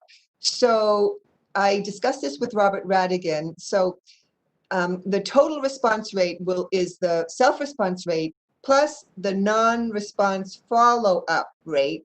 And I asked him, will those two together, how do we, I would like to get to 100% of people responding. And what he said is that nobody ever gets to 100%. If they add up the non-response follow-up and they add up the self-response, and then they calculate the remainder by what he calls proxy and imputation using federal records. So basically, a total of 100% always goes to the census, but it sounds a little bit artificial the way this is explained to me. So I'm really wanting our self-response to be as high as possible, and then it will be augmented by the non-response follow-up, and we won't know until we actually get the numbers how many people responded. So I've hesitated to concentrate on the self-response rate too much, except as in terms of viewing it as a goal to mark our progress, and I've been watching it rise, and we're doing really well compared to other counties. But yes, it will be a lot more than 60.7% of the households who will ultimately be responding. Thank you for that clarification, Ms. Boyes. Okay, so I'm going to go to our next commissioner, Commissioner Hamilton. Did you have questions? I did. I mean, part of it was answered by the previous discussion, but it's very important to get as much response as possible, because the correction up to a quote unquote full response is statistical, which means it's biased by the responses you have in hand, and any other information you use for imputation is filling it in based on what you already know. And so for grossly underrepresented groups, areas, whatever, that's where your biggest error is in estimating what it should have been. Do you think that the non-self-response follow-up, given all the constraints of contact and frankly other kinds of fears that people have, especially poor and immigrant communities, under the current, not just the pandemic circumstances, but the current national circumstances, do you have some concerns or some sense of how successful that could be? Well, I do share your concerns, and certainly Somos en Pueblo Unido has had those concerns from the beginning. Remember back when there was going to be a citizenship question, which ended up not getting on, but already was causing some concern among the community as a whole. And so Somos, I have to say, they are really charged. If anybody can get people to fill out the census, it will be Somos and their I shouldn't use the word army, their whole team of people who have already made contact with people door to door before, and now will be following up. So I don't think there's anything better that we could have to do for that population than SOMOS. And Chainbreaker is also very good in that respect. The non-response follow-up, I don't really know. The census workers are exempt from the public health emergency. They are going to be using COVID-19, so best practices when they go out. They are being trained. There is a lot of focus on them right now. And so I am hoping that the non-response follow-up will yield a good amount of response, but it's now the end of July. We are doing, it was really good that we met on Friday. Our whole committee, the whole committee is really bent on working as hard as possible just over the next 2 weeks before the non-response follow-up starts. And so I can report then how much our self-response has gone up, but I've been watching it rise recently. And so I'm really counting on that. Thank you. And I would be remiss not to thank you and Chair Roybal and your whole committee for the extraordinary efforts this must take and how important it is. Thank you, guys. Thank you, Commissioner Hamilton. Commissioner Garcia? Mr. Chair, I'd just like to thank you for being on the committee for the census stuff that's moving forward. Obviously, during this COVID challenge that the world has is into how do we get people counted? Because we have to get them counted, right? I have young individuals that they don't vote. And it's kind of sad. I give them hassle all the time. So, got to vote, got to get counted. But for the communication, the number one rule in this world, in this county, in the state is communication. So how do we do it? We just have to communicate, and let's do it. And thank you for the committee for working with us. In my district, people don't want to get counted. Why? Because they're scared. Why? Because you have the federal marshals coming to Albuquerque, and it's hard for individuals in my community on the south side of town as into coming outside. And I think it's about communication. And how do we do that? I don't know. It's hard because you know what? Our people need to get counted, and yet I can see their. I want to answer the door this time, but thank you for the committee. Thank you, Patricia Boyes, as into working on this stuff because it's important. People don't realize CDBG grants, money, federal government money. When it comes down to it, 5 or 10 years. Catherine Miller taught me this a long time ago. Whenever one of a former mayor said, when you take money from the general fund and you give people raises, it takes 3 to 5 years for the taxpayer to realize, wow, it's affecting us, huh? Yes, it is. Manager Miller, you taught me that years ago. Unfortunately now, you drive down Cerrillos Road, Airport Road, and it's going to get worse. Look at the weeds.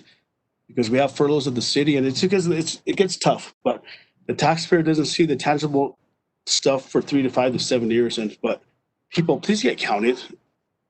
That's what it's about because it's federal money, and we need to get counted. And that's what we need to do.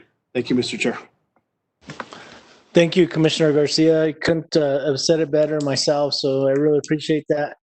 Commissioner Moreno, did you have any questions or comments, sir? Well, I want to commend the team that's working so hard. There's nothing. There is nothing easier than to participate in the census. For all the benefits that come through this process, it's really impressive. But there's no 100% solution. But I really give it to your team, Patricia, with your team and mustering the energy and the teams that you've put up. It's awesome. I'm sure with your efforts, you're going to be. We are going to be in the top tier. I'm pretty sure. Thank you. Thank you, Commissioner Moreno. Any other comments from the board? Okay, once again, I'd just like to thank you, Patricia, for all your hard work as well. And please convey our appreciation from the board to the entire census board, and I will as well in our next meeting. But thank you for all your hard work. Thank you. Okay, so we're going to move on to item number 7, and this is matters from the county manager. 7A is a presentation on growth management priorities, projects, and the Sustainable Land Development Code. I believe we have from our director, Ms. Penny Alice Green, for the Land Development Code. Mr. Chair, this is Catherine, real quick. So last week we talked a little bit about the SLDC and updates, and I had said that I would have Penny do a presentation on everything that we're working on that is specific in the SLDC, or things that actually support the SLDC, so that you could see what we currently have scheduled to do, and then hopefully you would take a look at that and then give us some input on any other areas that you think are priority areas that you would like us to focus on in the code. And you don't necessarily have to do it today. If you think of it today, that would be great. If you don't think of it today, to think of it and give us some feedback at a future meeting or directly to me, so that we can compile a schedule of how we can address concerns and issues with the code that the commission may have. So with that, I'll turn it over to Penny. Thank you, Mr. Chair. Can you hear me?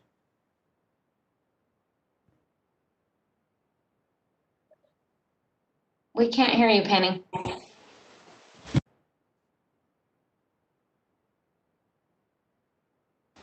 I believe you're muted, Penny. We still can't hear you. My computer actually isn't unmuting. We can hear you now, Penny. Okay, I joined by phone as well because for some reason my computer is not unmuting. The Sustainable Land Development Code was first approved in 2015 in December, came into effect in January 2016, and the following year we did a comprehensive review and dealt with stakeholders and comments from the public. The 2016 review of the SLDC was extensive. It included public outreach, area-wide meetings, coordination, and review from internal departments, divisions, external agencies, and stakeholders.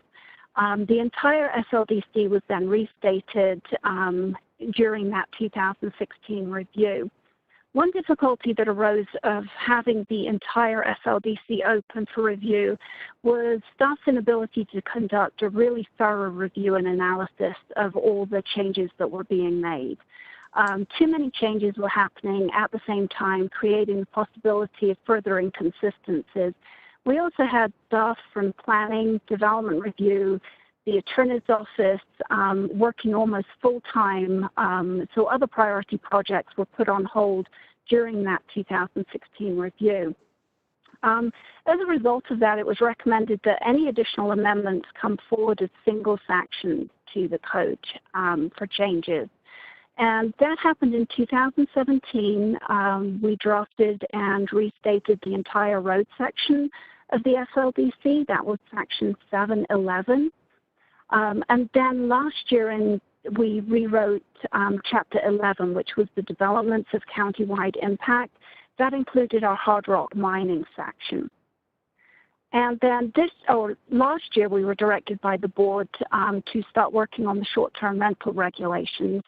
We're in the process now of contracting with a consultant to get information about existing short-term rentals. We estimate that we'll have that data and options available for the BCC to give us direction in the next 60 to 90 days, and then we will follow that up with ordinance adoption and procedure.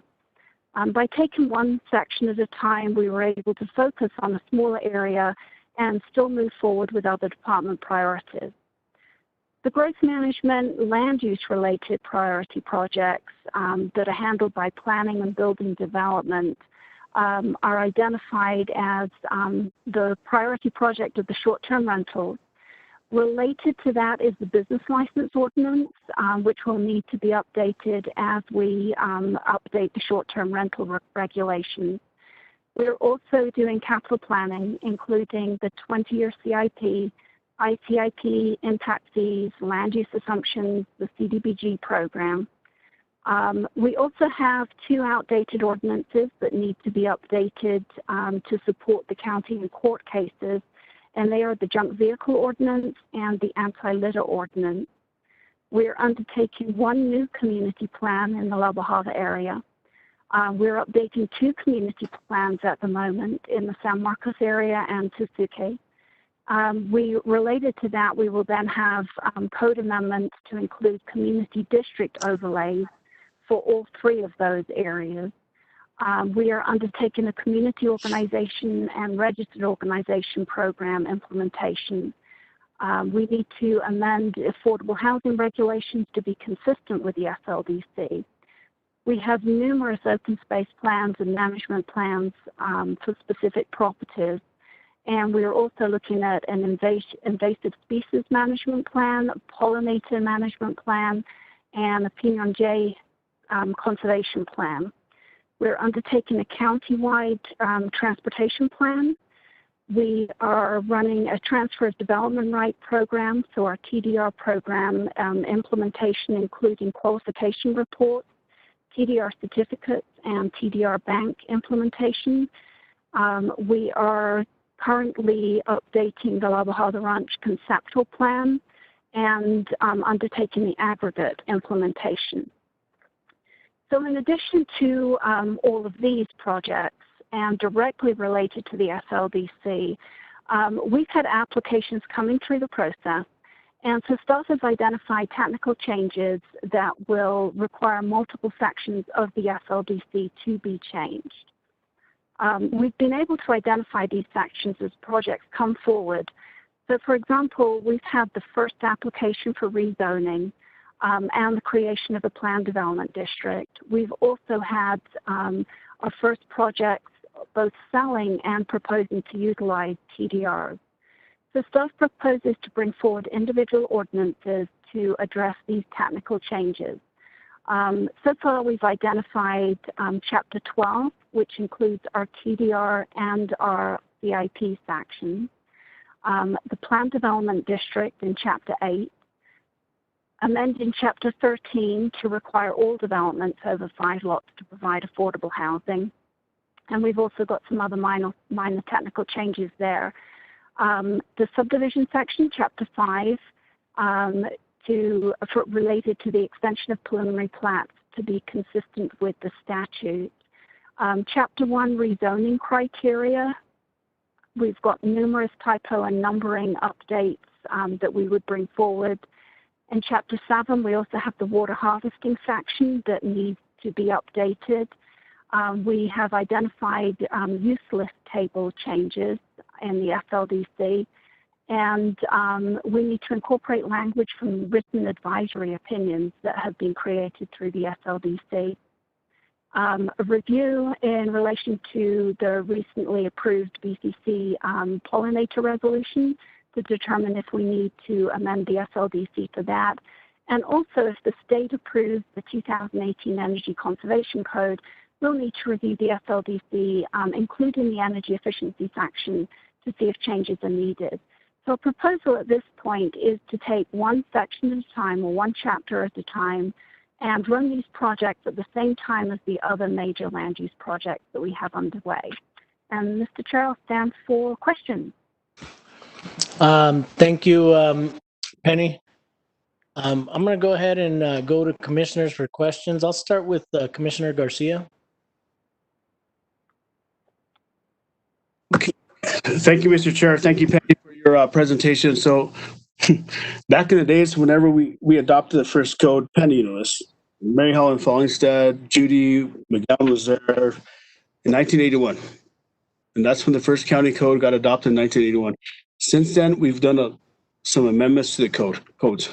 2015, as Penny stated, you actually helped out Penny, and you did a very good job as into you and your staff as into adopting the SDLC. Cool, got it. Some of the things that I would like to look at is we actually. Am I still here? Am I here? Yes, sir. We can still hear you. So like the SDLC, which is Rancho Viejo area, got it. Which is over there by our Public Works Department off of Caja del Rio, got it. Those are growth areas. I got it. One of the things that I would like to see, Penny, is into your staff is very busy and they do an excellent job. But however, how can we actually help out the individuals?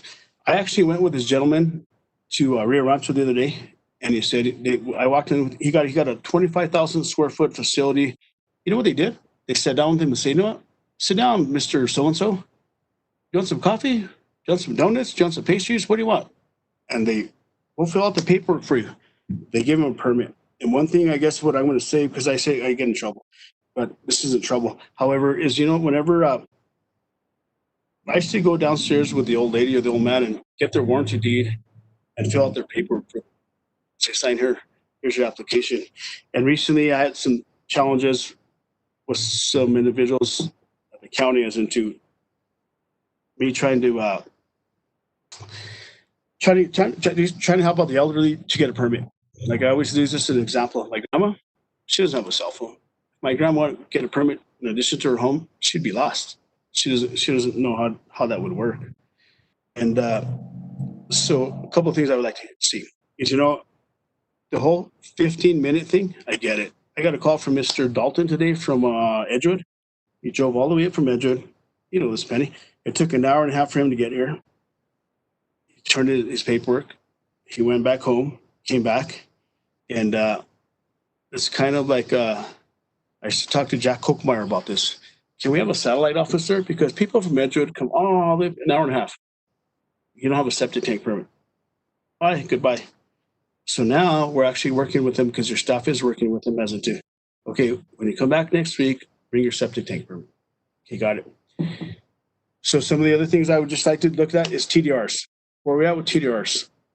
That kind of fell off the map. So if you can please write this down, Penny. TDRs, the road width. In your district, Commissioner Roadball, there's a lady that had a road. It's a 20-foot road, and the fire truck has gone up and down the road 30 times for her dad, and now he wants to split the property. And now the says you have to have a 50-foot, whatever it is, 25-foot driving surface. So just things like that, road width, family transfers. I would like for us to look into that. The aggregate stuff. In my district, there's a lot of aggregate that's coming out of the mountain, and I'm a little upset. It's not your fault, staff, but when I come up I-25, I see that pit with that aggregate, and it's getting larger and larger and larger, and I'm ready to actually say, you know what, time out, because that aggregate pit was not allowed to do that. So aggregate. So administrative approvals. The health stuff in Commissioner Hamilton's district, some people that actually want to do some mentally challenged drug abuse counseling in that area, in Commissioner Hamilton's area, and that's administrative approval. Should it go through administrative approval or not? Just so if we can look at that. Let's see, junk cars. I see the junk cars. Serious. There's a lot of junk cars out there that I haven't talked to Manager Miller about it yet, but I'm ready to go side those individuals, or she is, because they're parked in the county right away. Just working with the constituents. It's. I know it's hard. We're all busy. We have 15 minutes. I get the whole COVID stuff, but when you come from Edgewood and they kind of tell you, you have 15 minutes. Okay, that's it. We'll take your paperwork. I know it's hard. You get it. Your staff does an excellent job. Do not get me wrong. And so just those are some of the things, Mr. Chairman, that I would like to look at as into, like I said, TDRs, the road width, family transfers, aggregate stuff, bidder approvals. You see this huge pipeline coming up from bottom of Lava Hala all the way up blah, blah, blah. I get it. And that was an administrative approval. Okay, I get it. I understand that. So the only concerns I have about it is like reseeding, how's it going to work, so on and so forth. So I know you guys worked very hard, your staff, to do the code, and you guys have done an excellent job. So those are just some of the current concerns I have. So if you could just note those down, I appreciate that. Maybe we can actually create a committee to work with consultants as to what's working and what's not working, and how we can move forward with that. So those are my concerns, Mr. Chair. Thank you. Thank you, Commissioner Garcia. Commissioner Hanson?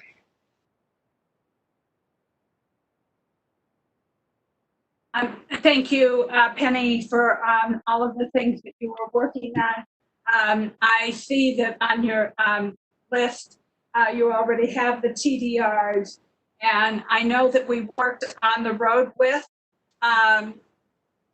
on the last reiteration, but I appreciate all the things that you are working on. I appreciate knowing, getting the update. It's really helpful to see everything that's going on. I think especially during this COVID issues, the aggregate is a really important program to emphasize, because that is economic development for the North, for sure, and for the Santa Fe County, all of the Santa Fe County. The aggregate is really important, connecting, buyers to customers, and customers to producers, and whether it's small scale, large scale. So I'm completely supportive of everything that you are working with, and I feel grateful that you took the time to share with us everything that you are working on, because it is a big undertaking. I think it's helpful sometimes for some of the things that get administrative approval for us to know what they are. Sometimes they happen without us getting an update. So I appreciate any time that we could have some time to get updates on that.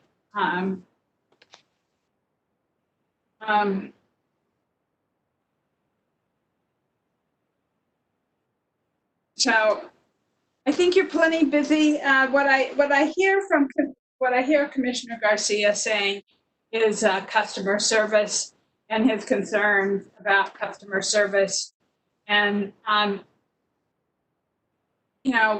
think that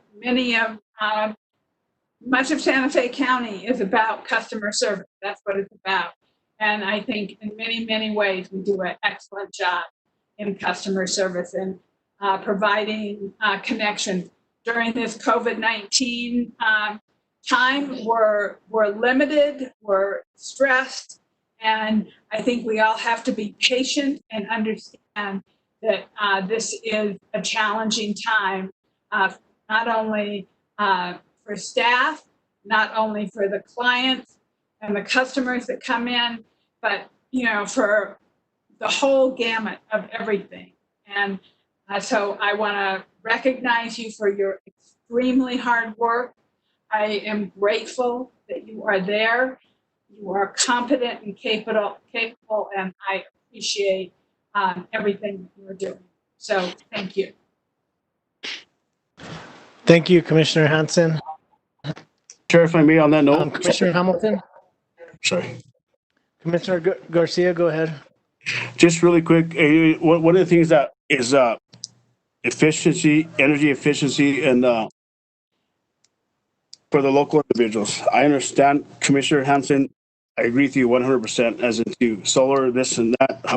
But sometimes we have to be careful as into whenever an individual can actually only afford a single wide or a double wide or whatever else it is. And if we impose more regulations on them, it's hard for that individual to, yes, over the next 10, 15 years, it's gonna help out. But one of our divisions needs to figure out as into how you can't just put solar on everything. So how do we figure out how to energy efficiency, so my point is, Penny, we have to look at is into the energy efficiency to the code and how it works and solar and everything. Commissioner Hanson, I understand, I get it. You know, it's kind of like but what about our new buildings? Do our new buildings actually have energy efficiency? And if so, how much do they have? Not have. So that's kind of where I'm at. So I just want to, if we can address that as well, Penny, put that on your list as well, because you do an excellent job. Don't get me wrong, you and your staff. So I just want to put that out there. Thank you. Mr. Chair, could I please respond? Okay, I'd like to just have the Commissioner Hanson, hold on one more. I don't really want it to be, you know, I want everybody to get their thoughts out there. I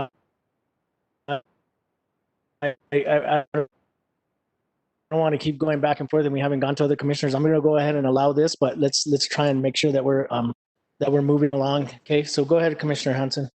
So just to remind you that the planet is burning up, and besides being in this COVID-19 issue, we're also facing an incredible climate crisis. And a lot of these codes that are being recognized, you know, a lot of people, first of all, mostly mobile homes are not included in the green energy efficiency code. But by doing the energy efficiency, people can make up all that savings in less than 5 years. So I'm not going to have that discussion right now because we have it on the agenda later. But there are many ways that this can be addressed. And I understand that you're concerned about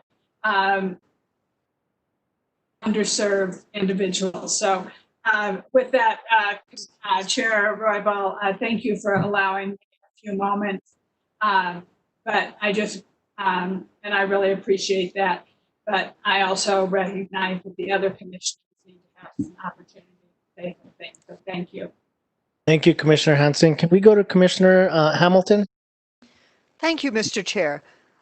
First of all, Penny, thank you very much. And I'd like to say I actually very strongly support a rational, partitioned approach to addressing problems, doing that things sequentially and in a manner that gives it adequate scope of resources to look at the problems that are particular to each area. If you do everything at once, you're forced to do everything at a higher level, which is part of, which was the way the code was developed in the first place. You have to start there, but you can't then just open and look at everything all at once and expect to be able to get down into the details. That's why the proposal that you guys put forward was to readdress and revise sections as they came up, as we got experience with each section. So I'm still strongly in support of that. My question is, and I'm sorry, but what you laid out gave us a good idea of the things that are have already come up to be looked at. So then how are you setting priorities to go through them in some, rational sequence? Mr. Chair, Commissioner Hamilton, I think what we're doing is trying to take one area at a time as the issues arise. And some of our first things to look at would be related to Chapter 12 because of the CIP that we're currently working on, to make sure that we've got those actions reading correctly as we go through our whole CIP process. And then prioritizing could be related to the projects that come forward and whether or not there's a couple of sections that can be done at a time that will address the same issue. So really what we're looking at after short-term rentals is probably looking at Chapter 12 and then possibly the whole combination of the rezoning, planned development district, and affordable housing, which is kind of 3 separate sections, either individually or coming forward together because they are interrelated. Thank you. That actually makes quite a bit of sense. Thanks very much. And thank you, Mr. Chair. Thank you, Commissioner Hamilton. I'm going to go to Commissioner Moreno. Thank you, Mr. Chair. Where to start? This is a tall order, Penny. Revising and updating.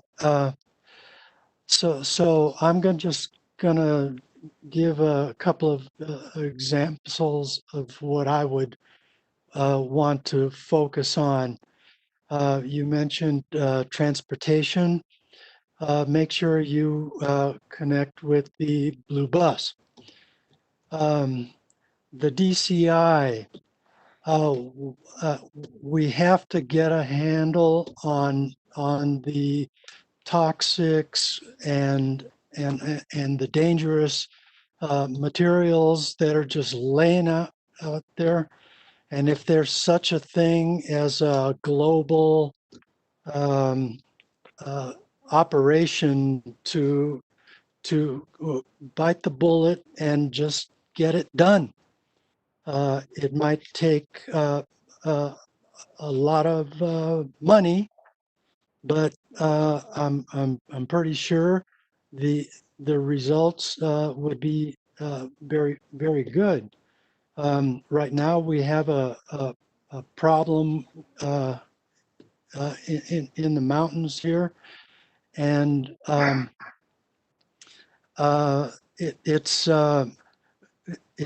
nothing is able to happen there until we have a program to and fix those DCIs. Those are my top 4 or 5. But and all over and an overall recommendation would be more frequent updates of all of the programs, in stepwise, not all at once time, but those are my thoughts. Thank you. Thank you, Commissioner Moreno.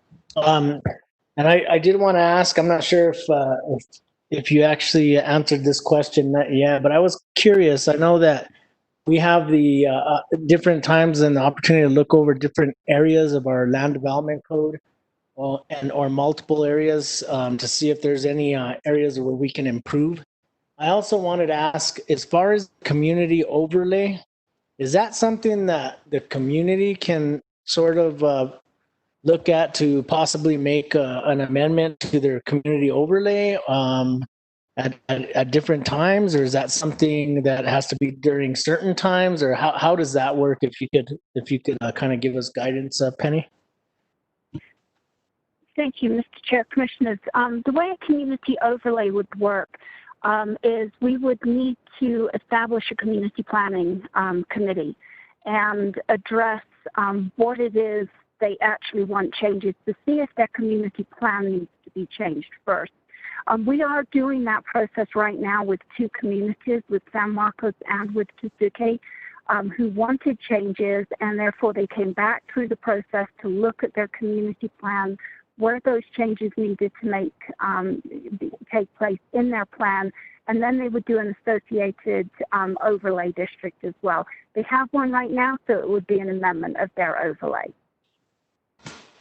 Got you, and that can be as long as they contact either you or staff, then they can get that ball rolling to make an amendment. Mr. Chair, Commissioners, yes. I mean, what we would do is look at staff availability, and we would want to finish up some of the projects that we've got going now in order to free time up to work with another community. But certainly those that are interested would work with our planning department, and as we have finished up some, we would move on to others. Okay. Thank you. Thank you, Penny. Is there any other questions from any other commissioners? Okay, and I know that there's going to be some, questions, and I know I spoke with you, Penny, on the phone, and I do want to be a little bit more specific to areas that I think we need to possibly look at, but that'll be for the future. But I do appreciate you updating us on where we're at and all the hard work and good work that you and your staff are doing. I do appreciate that. So thank you very much for this update. Thank you, Commissioner. Okay, so next we're going to go on to item number 7B, and this is miscellaneous and COVID-19 updates. Manager Miller, are you going to be giving this, or who will be giving this presentation? Yes, Mr. Chair, I'll be giving it. First of all, just some general updates on the COVID-19 response that the county has. Community Services Department is working with the state to host a testing site for county and city employees on August 7th. The testing will be a drive-through testing held from 10 to 3, and more details will be forthcoming, but that's for city and county employees, and we hope to have that scheduled and available for all county employees, not just those working in the public safety area. Also, on the mental health front, since the beginning of April, the mobile crisis response team has received a total of 123 referrals from the Midtown campus, and that is the city's Midtown campus that they put together for homeless individuals. And our mobile crisis response team is currently providing case management, therapy, counseling, coaching, and de-escalation support to the and other services along that line to the active members at the Midtown campus. So that's been a joint city-county effort. While the city has put together the actual campus, we've been providing mental health services support. Also on the food front, we've distributed a total of 1,560 bags of groceries to large distribution sites in the county and the city and county individuals who are homebound. And that's in addition to all of our Meals on Wheels that we've been providing to our seniors. We used to do about 250 meals a day, and we have pushed up to close to 1,000 meals on given days. And I'd say we're probably averaging somewhere between 800 and 900 meals a day that we're delivering to seniors throughout the county. On Santa Fe Connect, we've received a total of 238 Connect referrals via the public self-referral application that we went live with. And in the last quarter of FY20, 33% of those referrals were for housing and shelter, 17% for food assistance, and 15% for income support. So we're getting more and more self-referrals and activity through our Connect program. Also on contact tracing, we had a phone call with Accenture yesterday, and that's the state's contractor for contact tracing.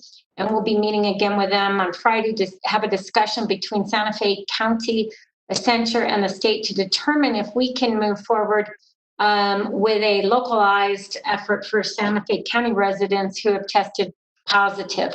So we're trying to still partner with the state and assist on contact tracing by offering up some of our county and city staff to focus on contact tracing in the Santa Fe County area. And then public awareness, as you know, we have been working on a public awareness campaign. Councilor Abeta and Commissioner Hansen, as as noted earlier, have been working on public awareness, but we're also working with procurement, and we've reached out to 2 of our public information contractors to solicit some proposals for a Spanish language public awareness campaign on COVID-19. And we hope to get something back from them by the end of the week and submit that with our proposal to the state for grant funding for a public awareness campaign to help spread the word on how to not spread COVID-19. So those are some of the things relative to specific actions our community services working on. Also, with the recent rains, the fire marshal is going to be lifting the open burn ban on Friday, beginning Friday the 31st. Our fire marshal Blay is on the call if you have any questions for him, but we had put that burn ban in place earlier this spring when we were in our driest months.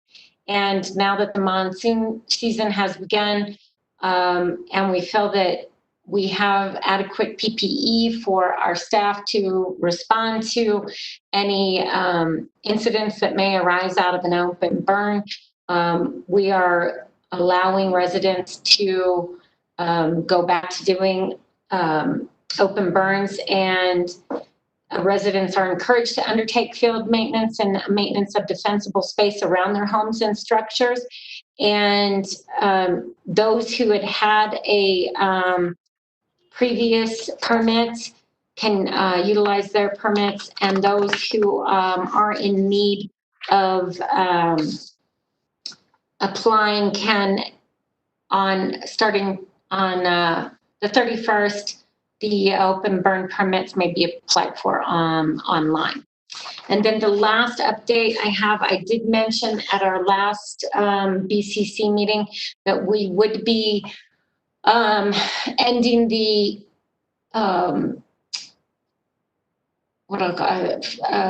the solid waste permit free punch passes that we were allowing people to utilize our transfer stations once a day without punching their permits.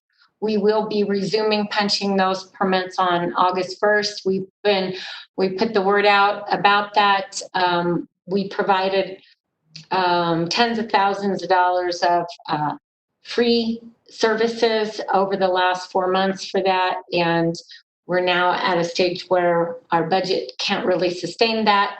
And we will be resuming punches. We feel we have a COVID safe practices in order to do that. And individuals can resume purchasing their permits in all of the manners that they were able to purchase them previously. And that's all I have, Mr. Chair and Commissioners. Thank you, Manager Miller. Do we have any questions for Manager Miller? I'll look for. I do, Mr. Chair. Commissioner Garcia. Manager Miller, could individuals burn? I've had a lot of individuals in my committee wanting to burn weeds and stuff. Can we burn?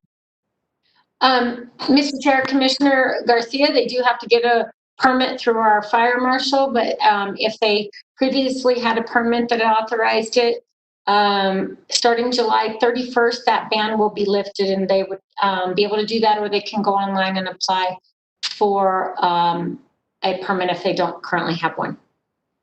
So it will be lifted on the 31st. Thank you, Mr. Chair. Manager Miller, can we light fireworks?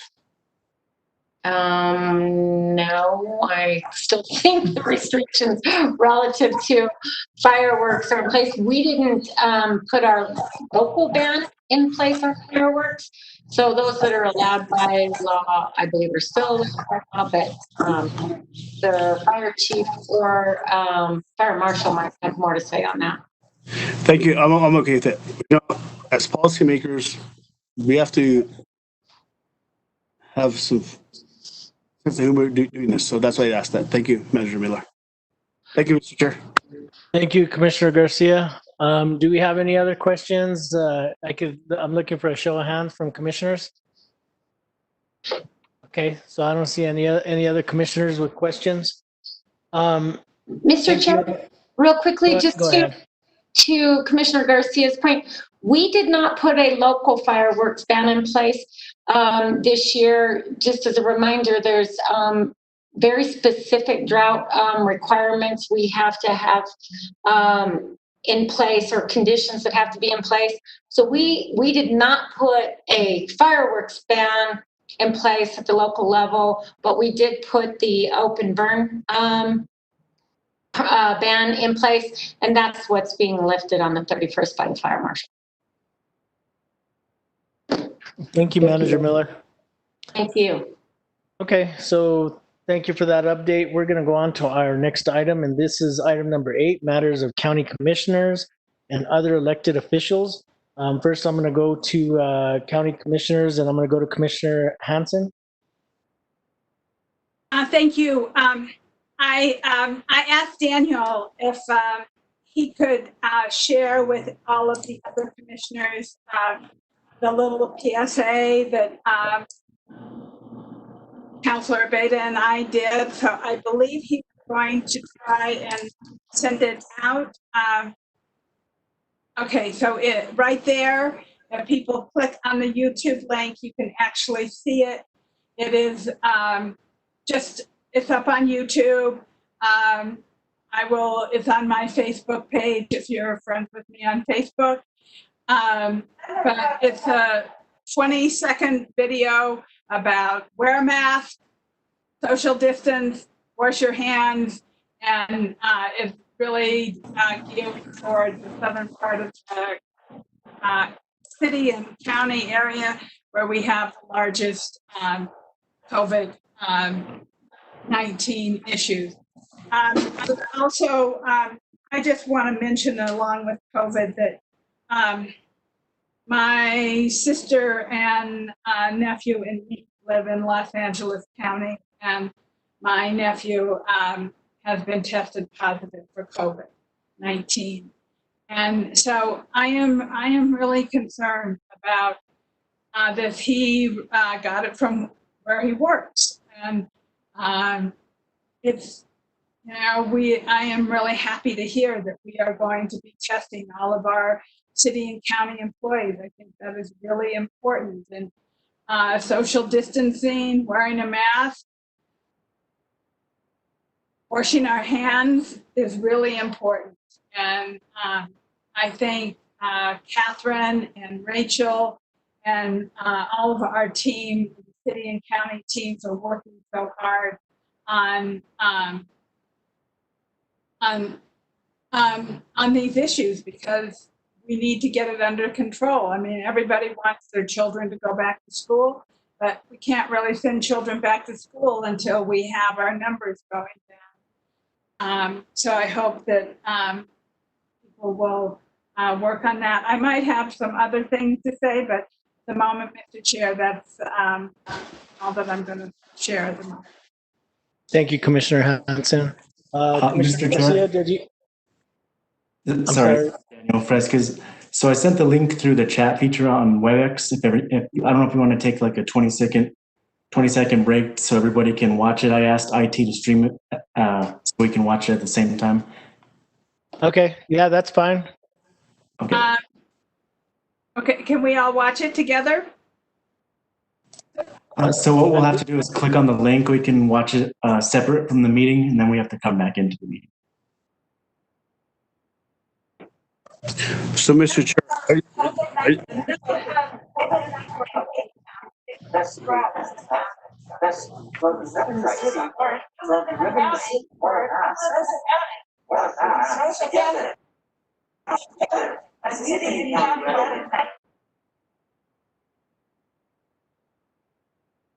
Well, it's actually much better than that, but it's there's not duplicates and anything like that. But I hope you will all The Check number it out. of COVID-19 And, cases continues to grow in the county. especially on the south side of Santa Fe. So if you live in the city, Or if you live in the county, wear a mask. Thank you, social Daniel. distance. Wash your hands Commissioner together Garcia, as I'm gonna go to city you and next. county Do you have residents, any we can announcements or beat anything for your COVID-19. constituents of Santa Fe County? Just really quick, I'd like to thank Commissioner Hampson and Councilor Beta and possibly Councilor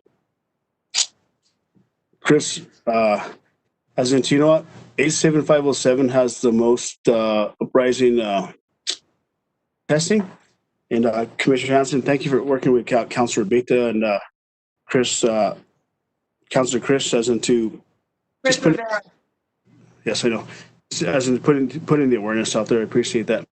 You know, back to school stuff. Being on the school board is a whole different hard thing because you know it's tough and it's difficult and it's a challenge. But I have the ultimate most respect for Dr. Garcia, her and her staff. They're doing an excellent job. You know, we're ahead of APS and we're going to do a good job and we'll do whatever the governor says and whatever we need to do. And just thank you for bringing that forward because you know everybody be safe and this do we have to do wear masks and let's move forward. Thank you guys. Thank you, Commissioner Garcia, for sharing that. I'm going to go to Commissioner Hamilton.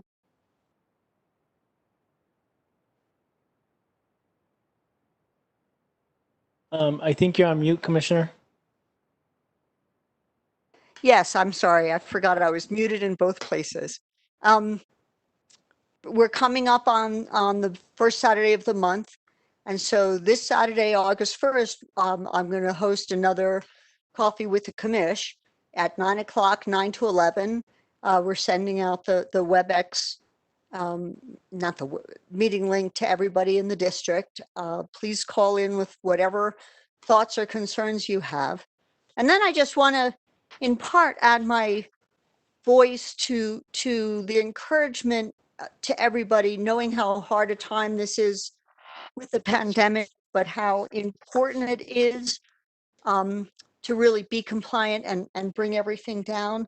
But given some of the recent emergency calls I've been on as up in my region as a volunteer firefighter, it's real clear how stressed everybody is becoming under these times. And first of all, I'm really proud that the county is doing so much to try to address the needs of all our county constituents as they relate to all the negative and stressful impacts from this pandemic, both direct and indirect, economically and socially. Please, please, please, if you're having problems, reach out to me or one of your commissioners, reach out to the county for the services we provide. Please don't drive drunk, and when you're out driving, wear your seatbelts because that's no way to solve the stressful problem. The county will do all kinds of things we can to try to help if there are problems that are coming from having to respond to this pandemic. So thank you and hope to hear from you all on Saturday. Thank you, Commissioner Hamilton. Commissioner Moreno? I have nothing to say. Thank you, Commissioner.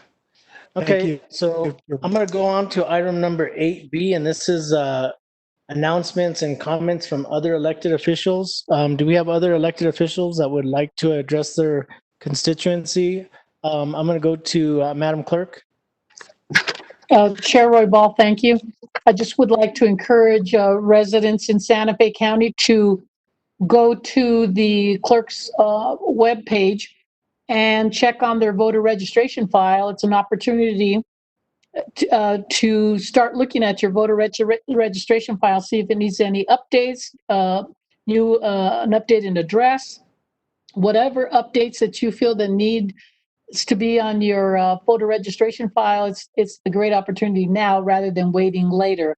We'll be very busy this election cycle, and the election is coming up in November. And so now's the time for citizens who are eligible to vote to really look at their voter registration file to ensure that they have their correct address, because we will be sending out automatic absentee applications for all of those who are what they consider mailable under the maintenance list management process that we did a year ago. So all of those that pass that process, they will be issued an automatic absentee application. So I encourage eligible voters to update their voter registration file and just check on it, because we had a lot. I had several hundred calls regarding not receiving their absentee ballots, and also too there were issues with addresses and locations, and so we would really appreciate if eligible voters would update now. Thank you so much. Thank you, Clerk Salazar. We really appreciate that. We know the importance of making sure that that we are registered to vote and have a voice. So I appreciate you bringing that up and letting our voters know. Are there any other elected officials that would like to make an announcement to their constituents that are on the meeting right now? Okay, I'll ask one last time. Are there any other elected officials that would like to address their constituents? Okay, I'm going to close that item and move on to item number 8C. And this is a request of approval of a proclamation proclaiming August 2020 as Women's Suffrage Month in celebration, recognition, and honor of the 100th anniversary of the 19th Amendment to the United States Constitution. And we have Commissioner Hanson.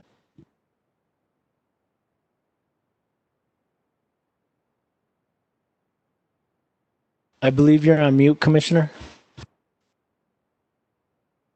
Thank you very much, everybody, for listening to this. I have a couple of my fellow colleagues on the line also with me, Pamela Herndon and Meredith Machen, who also want to say a few words about the whole statewide effort to celebrate women's suffrage. But as I said earlier, my activism began with the civil rights movement, but that was in the 60s. And at the same time, the women's movement was beginning and to gear up with Betty Friedan and the Feminine Mystique and Gloria Steinem and Judy Chicago's the artist.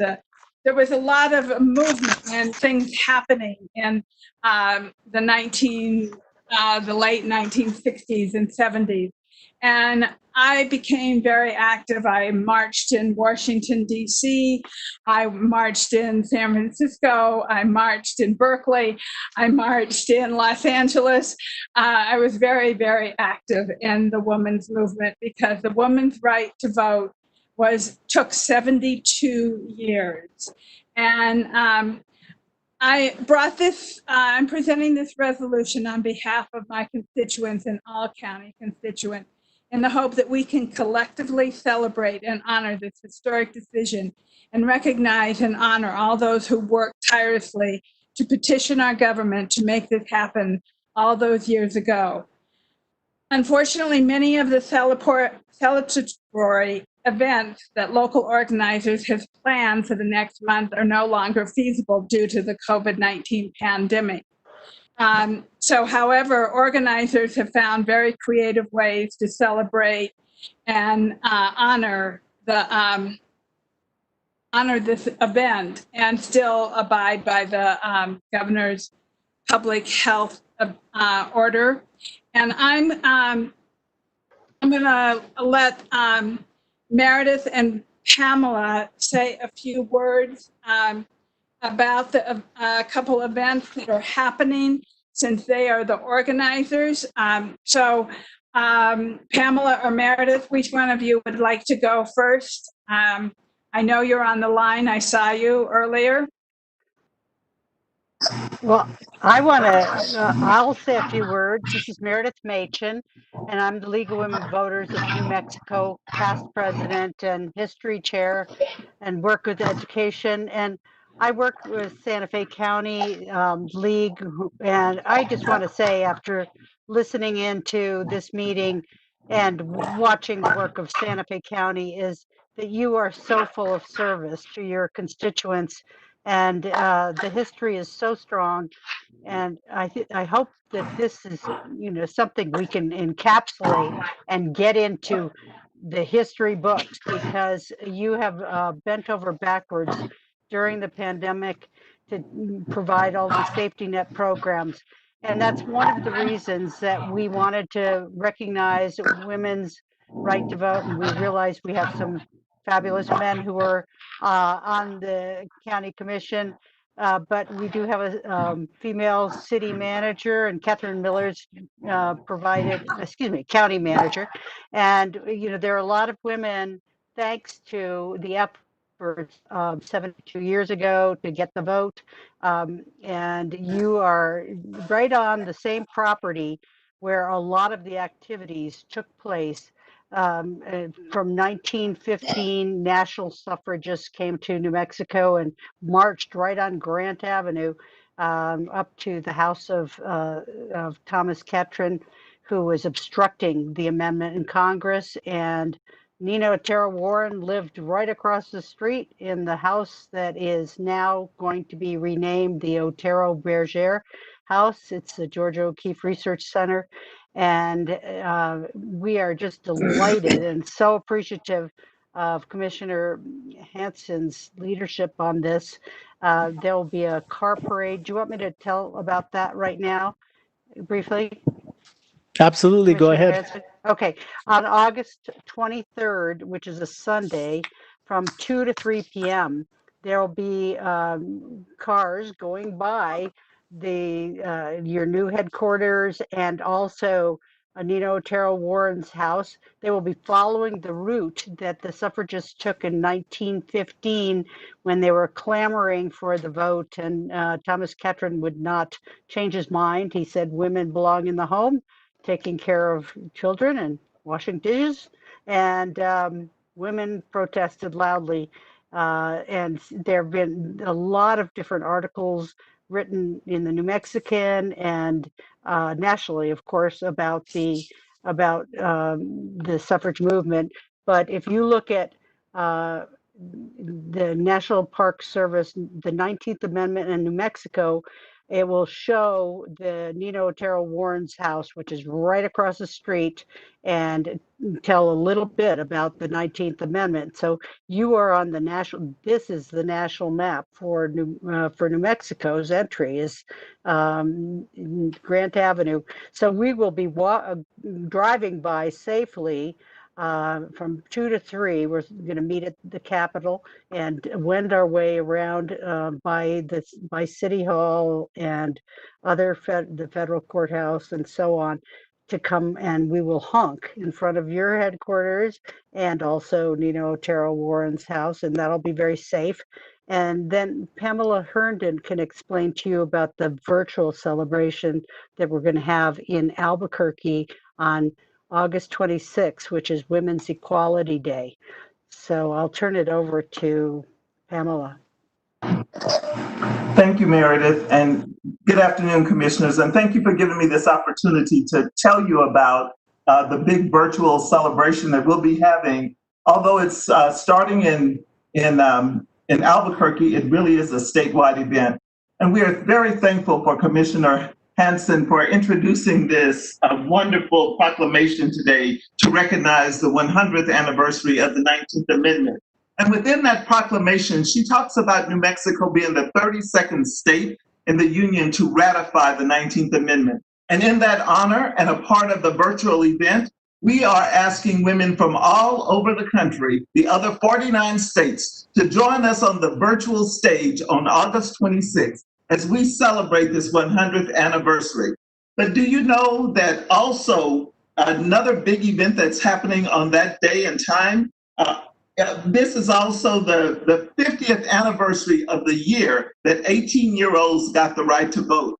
So in that regard, we're asking 18-year-olds from all 33 counties to also join us on that platform. to stand and to vote for the first time and to commit to voting every single time in the future. And in honor of the diversity of people that we have right here in New Mexico, we will have 5 women from different cultures on that platform telling the story of what it was like to get ready and to get the opportunity to vote. And then it's going to be highlighted and amplified in song. Our moderator for the day will be none other than Jessica Helen Lopez, who in 2014 was the Port Laureate for the city of Albuquerque. And she's going to be accompanied also by Mario Ishii, the 2020 Port Laureate, as who spends a lot of time right here in Santa Fe. So I do want you to know that this event is going to be broadcast on the City of Albuquerque's YouTube channel so that every person all over the world can join us in this amazing celebration. But not only are we just celebrating these great things that are happening around the 19th Amendment, but we are also making sure that individuals get registered to vote. And we've had a Generation Z person to create what's called a QR code. And that code can be sent out throughout the state so that people can engage in contactless voter registration. And we are so excited about that. We are incredibly excited that the Santa Fe County will be one of the sponsors of this event, along with the American Association of University Women, Santa Fe Now, the KWH Law Center, the League of Women Voters, and the McHard accounting firm, one of the few all-women accounting firms in the state of New Mexico. So we will not only be registering, following up after this event is over to make sure that individuals are indeed voting after they get registered. So thank you for giving us this opportunity to tell you about this event. And Mr.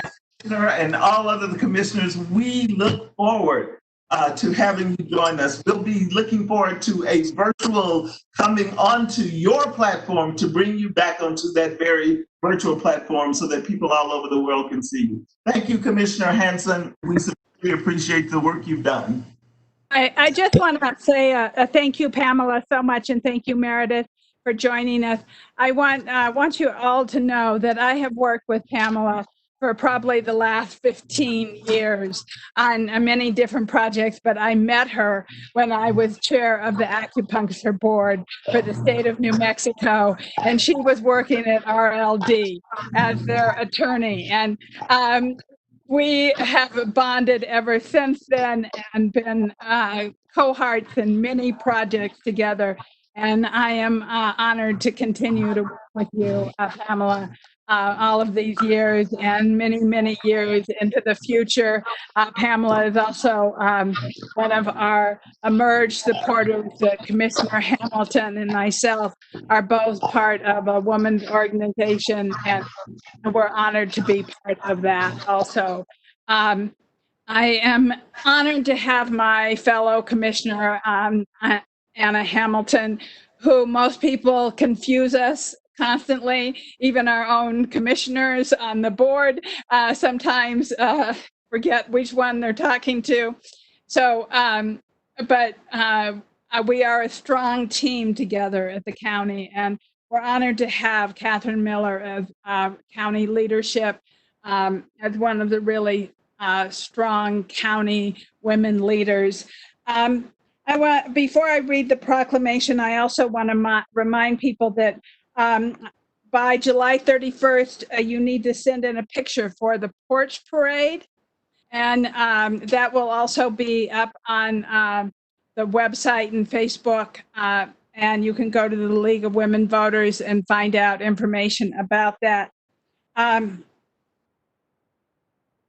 mother was born in 1915, and she instilled in me the definitely determination and the right to vote. I have voted in every election since I was allowed to vote. And I think that, you know, our mothers and our forebears before us, they are the ones who brought this forward. My mother believed in the right to vote. And I think even from the early age of 5, she understood how important it was because of her instilling in me the really important necessary right to vote. So I think it's fantastic that you're having all these 18-year-olds come up and talk and be a representative of the right to vote. Before I read the proclamation, I want to ask Commissioner Hamilton if she also wants to say a few words. Commissioner Hansen, real quick, I just want to. I'd like to see you as the one bringing this forward and to make the motion, and then also Commissioner Hamilton to second. But go ahead, Commissioner Hamilton. Thank you, Mr. Chair. That's very thoughtful. If we're learning nothing from recent years, it's how critically important the right to vote is. So we can be nothing but grateful to our forebears for having sacrificed and struggled and died to give us that right as women.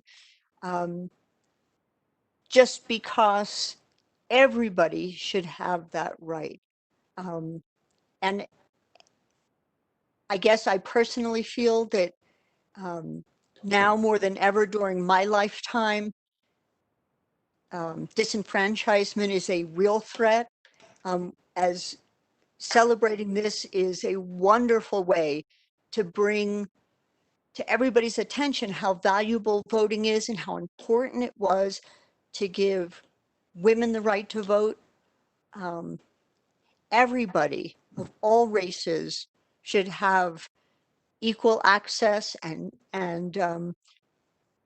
starting at 18 should realize that en masse, if everybody voted, it would be a power that just couldn't be it couldn't be argued with, it couldn't be stopped.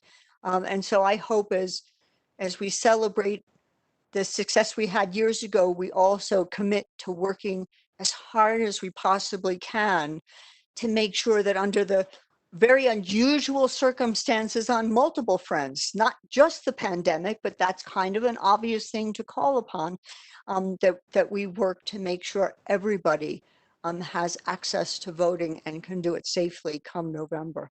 And thank you, Meredith and Pamela for doing so much work, and Commissioner Hansen for bringing this forward. It's just endlessly needed. No matter how many times we get the right, the work is still needed. And so thank you very much. Thank you, Commissioner Hamilton. Go ahead, Commissioner Hansen, sorry. And with that, I'm going to read the proclamation. This is Santa Fe County Proclamation proclaiming August 2020 as National Women's Suffrage Month in celebration, recognition, and honor of the 100th anniversary of the 19th Amendment to the United States Constitution. Whereas the bold, courageous, and powerful woman who fought for the ratification of the 19th Amendment to the United States Constitution on August 26, 1920 deserves special celebration by Santa Fe County, especially on the 100th anniversary of this ratification in 2020. And whereas the right to vote is the cornerstone of our democracy and the fundamental right upon which all of our civil liberties rest.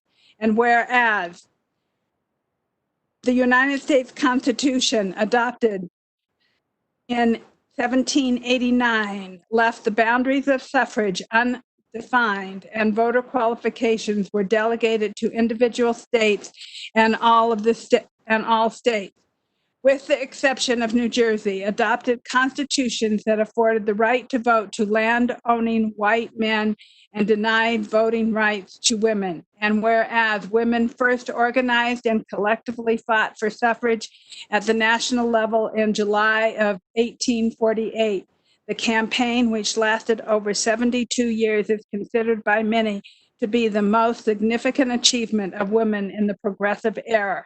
And whereas the state of New Mexico was the 32nd state to ratify the 19th Amendment on February 21st, 1920, this act ensured women could more fully participate in the democracy of the United States and fundamentally changed the role of women in civic life of the nation.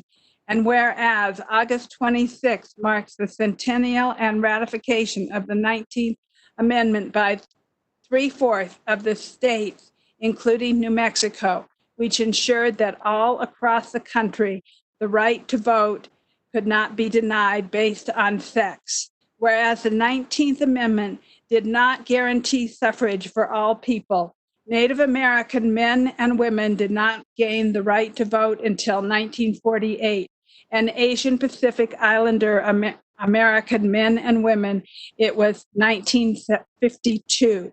And African American and Latin American men and women suffered voter suppression until the passage of the Voting Rights Act of 1965 and 1975. And whereas Santa Fe County holds a special place in women's suffrage history, as it is the home to Nina Otero Warren, a noted suffrage educator and politician whose suffrage work caught the attention of suffrage leader Alice Paul, who tapped Nina in 1917 to head the New Mexico chapter of the Congressional Union, precursor to the National Women's Party. And whereas Nina Otero Warren's home, the Alfred B. Burgess home, which was built in the early 1870s and is located just steps from our Santa Fe County complexes, building administrative complexes, was added to the historic Santa Fe Foundation Register of Properties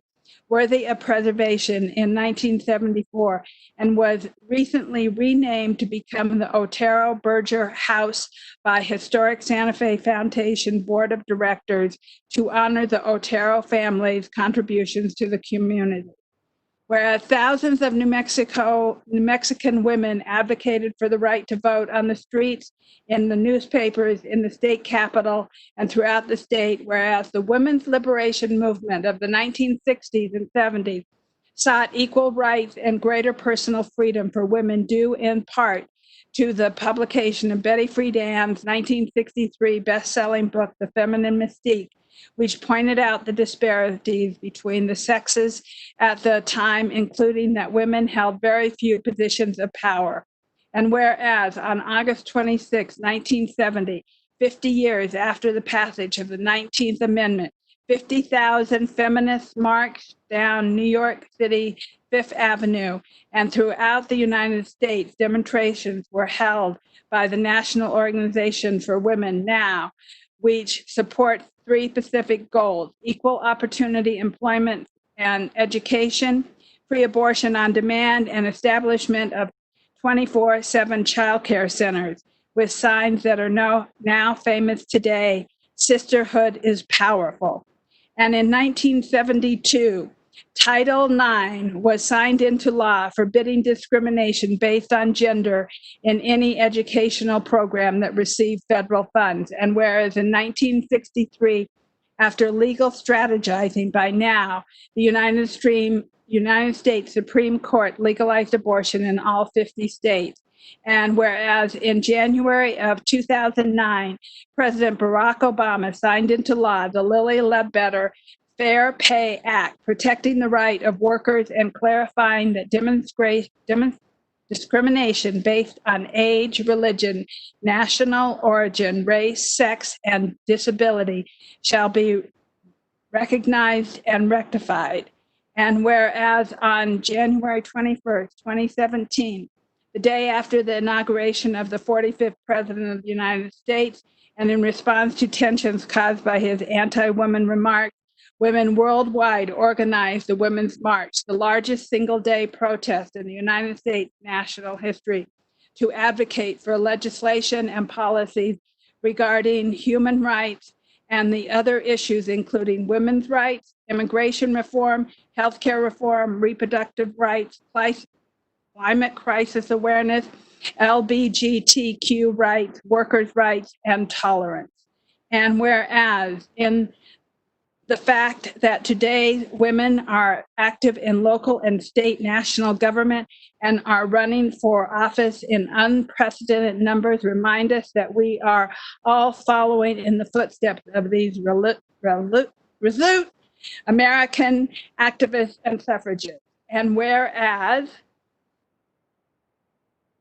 The 19th Amendment to the United States Constitution has played an important role in advancing the right of women, and whereas the United States Senate passed a resolution on July 2nd, 2020, designating August 20th as National Women's Suffrage Month, and whereas the United States Congress passed a resolution in 1971 vowing to designate August 21st as Women Equality Day annually.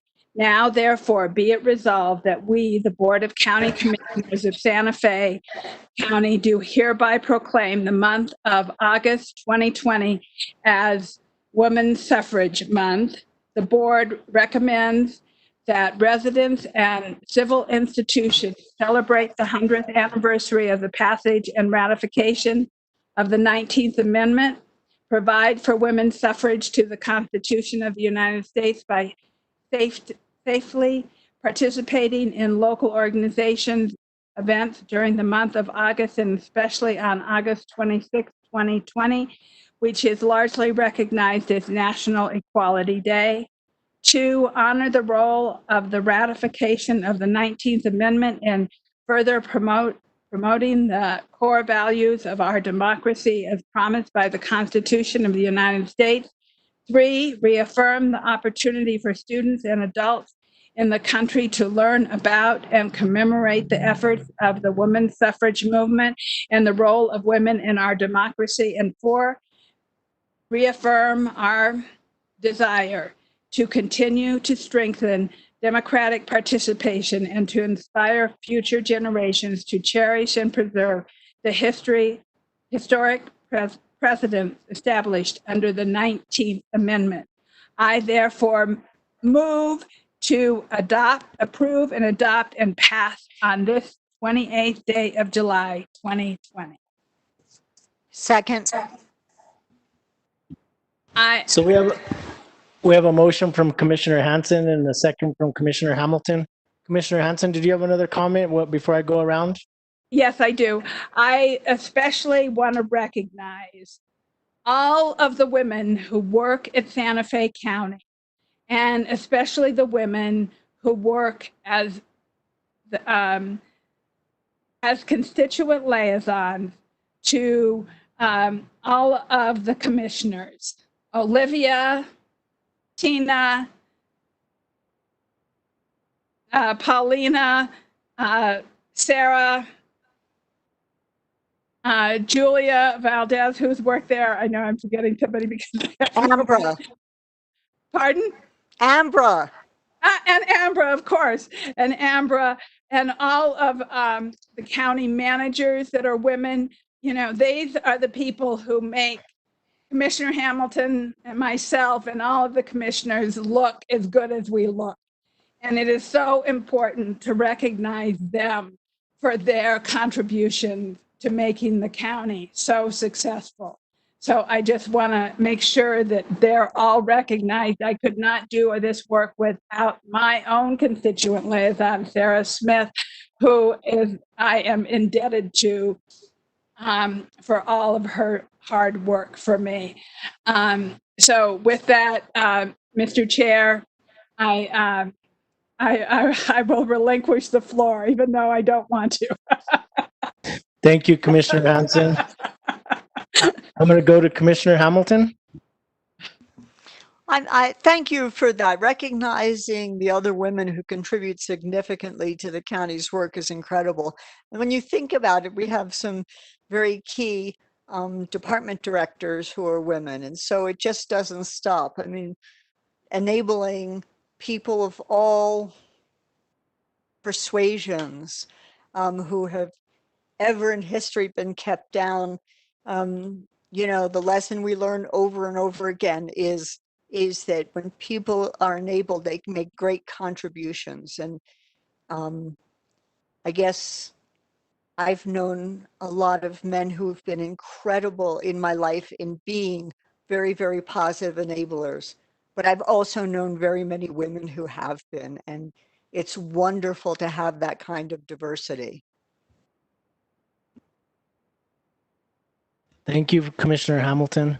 I'm going to go to Commissioner Garcia. Mr. Chair, thank you for a great message for ladies. Appreciate that. So thank you, Mr. Chair. Thank you, Commissioner Garcia. Commissioner Moreno, did you have any comments, sir?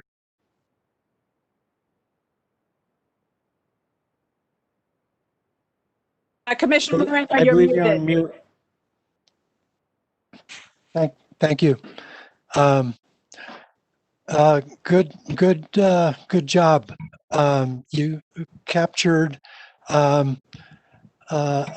hundreds of hours of research, and it was very gripping. I was impressed. Thank you. Thank you, Commissioner. Thank you, Commissioner Moreno. Great comments. I just want to thank Ms. Herdon and Matt for being here today, and if I pronounced that correctly.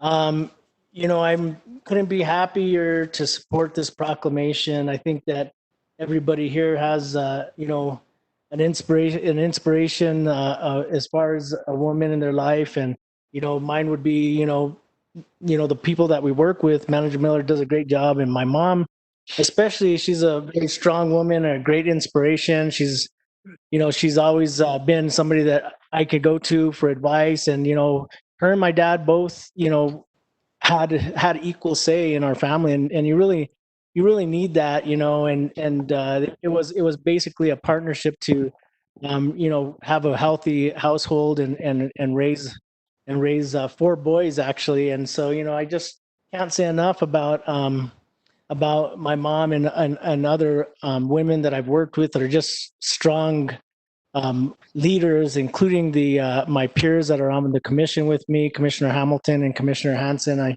I always talk to them all the time and see what they think about different issues. And I think that we work great and we have a great mix on the board. I think that we have a well-balanced board, and whether it was 3 men and 2 women or 3 women and 2 men, I think that it's a great balance. And I can't relay enough my appreciation to the leadership that women bring to these different boards and to households and everything else across the United States. And so I'm very happy to support this proclamation, as this is a great part and a great turning point of our American history. So thank you. I appreciate it. With that, we do have a motion and a second.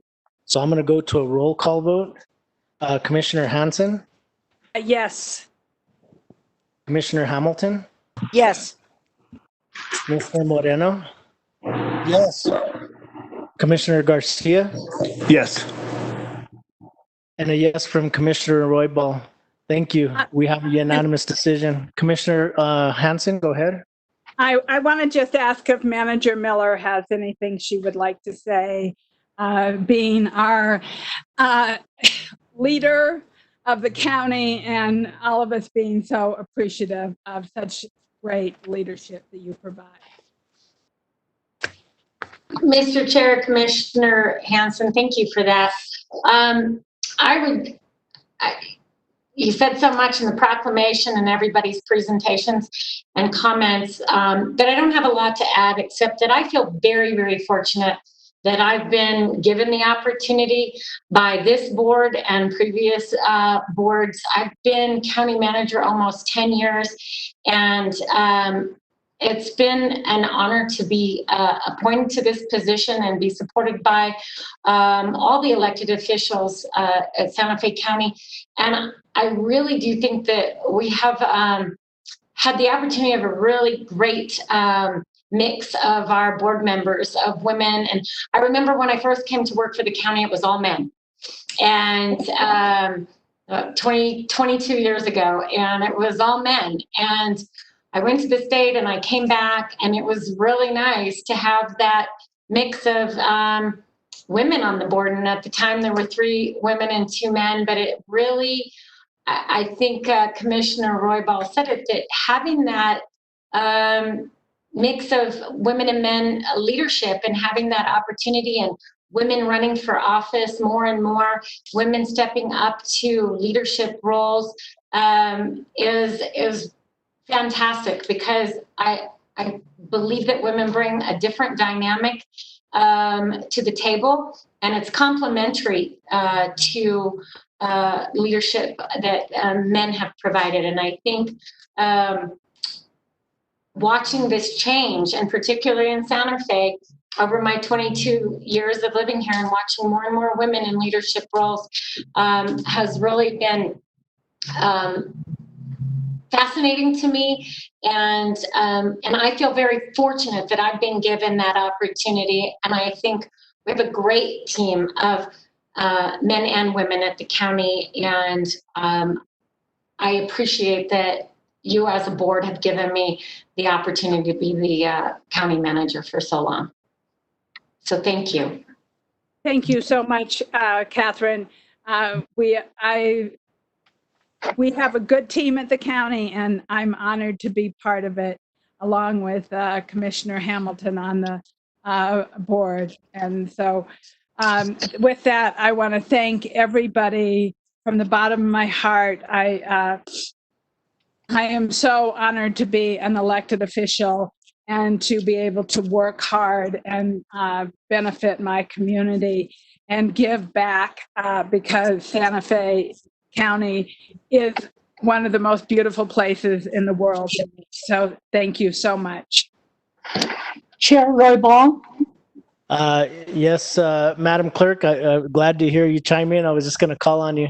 I appreciate your attempt to include me, especially the county clerk who, after women's suffrage for so many years fighting for the right to vote, that your county clerk runs elections in Santa Fe. I would also like to thank George Allen Burnett, one of my Santa Fe County Now sisters. I am a lifetime member of the National Organization for Women.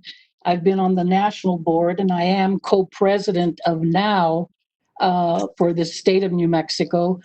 I also want to acknowledge what Ms. Makecham stated, that the obstructionist was Catherine. And here we are on a street named after someone who was an obstructionist to women's suffrage. But we also should acknowledge that Octaviano Ambrosio Lázaro was one that was convinced by Nina Otero to support women's suffrage, and he was the governor. He was the governor of New Mexico from January 1st, 1919, January 1st, 1921. And if we look at the proclamation, we'll see that that New Mexico became the 32nd state to ratify the 19th Amendment on February 21st, 1920, during his elected office as governor. So women have always needed allies to support the work that we do, the fights that we've had. There's a long history of many of the women in the United States, of their mothers who have been activists and supportive of their sons and their daughters, especially their daughters. I would say that my mother is my hero and my role model, who conducted voter registration in East Los Angeles. She was very in tune to the politics and always remembered that she needed to vote, she and her sisters and her brother. They communicated about the importance of elections. So we need to remember our mothers this day, and also the allies of women, such as Octaviano Lázaro, who was the governor during this time. I also mentioned earlier about George Allen Burnett, who is one of my Santa Fe Now sisters, who I had attended a meeting in Santa Fe for Now. And I overheard her speaking that she wanted to ensure that the mayor of Santa Fe had a proclamation for women's suffrage. And I approached her and I said, if you will have the city of Santa Fe have a proclamation, I encourage you to also have a proclamation with Santa Fe County. Santa Fe County is many times overlooked. And I think this would be very important. And I suggest you contact Commissioner Hanson. Her constituent services person is Sarah Smith. And I think Commissioner Hanson would be appropriate, because I know that Commissioner Hanson is a feminist, and she and I have been supported by Lily Ledbetter when we had our campaigns. Lily Ledbetter did support me and endorse me for my 2012 and 2016 candidacy. And so I'm very honored by that, and all the women, and especially Manager Miller, as we stated earlier. She is the leader of this county.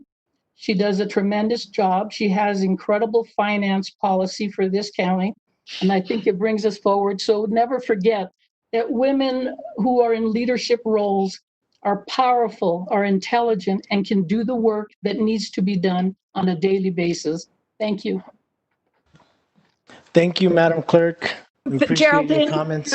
Mr. Chair, I just want to recognize a few other women leaders. And Geraldine, thank you. I by no means meant to leave you out. I am so happy to have you as our county clerk. You have done an amazing job the last 8 years, and I am completely grateful to your leadership and hard work that you have given for the county.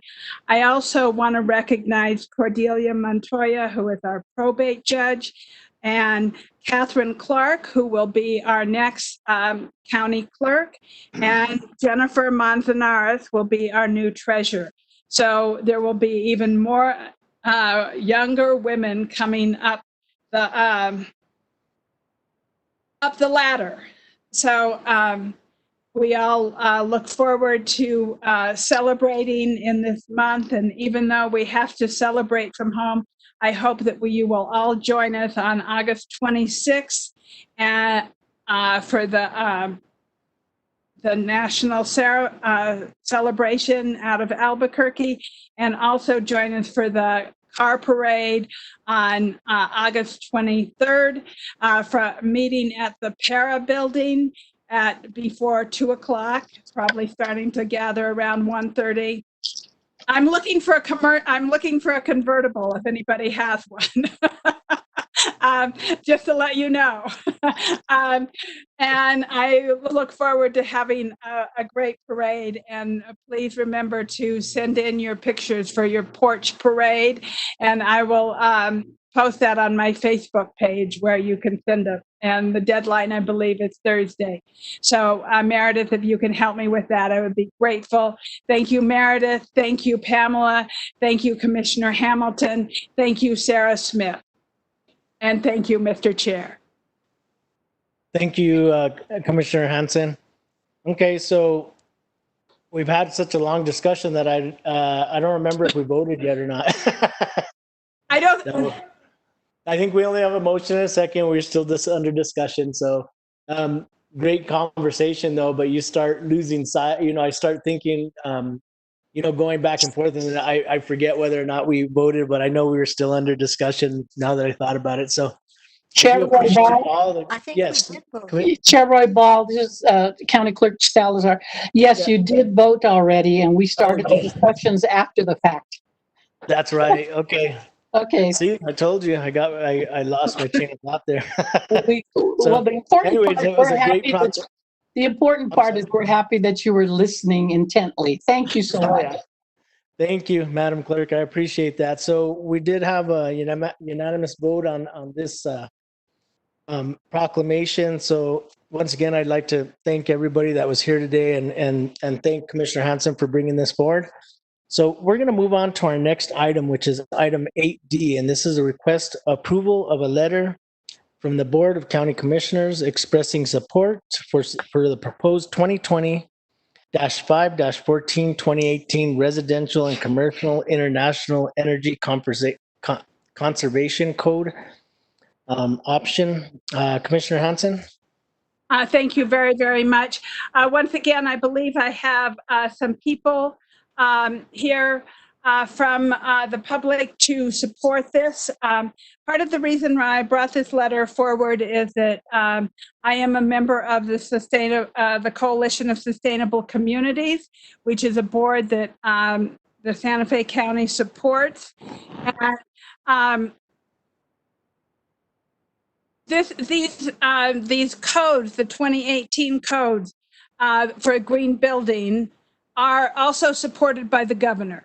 And I thought that it would just be a nice support to her to bring this forward and support her effort with the green building codes. I want to give a moment to, I believe that Ken Hughes and Christian are both on the line. And if they wanted to say a few words about why these codes are so important, and I would appreciate it. Christian. Thank you. Yeah. Thank you, Commissioner Hanson.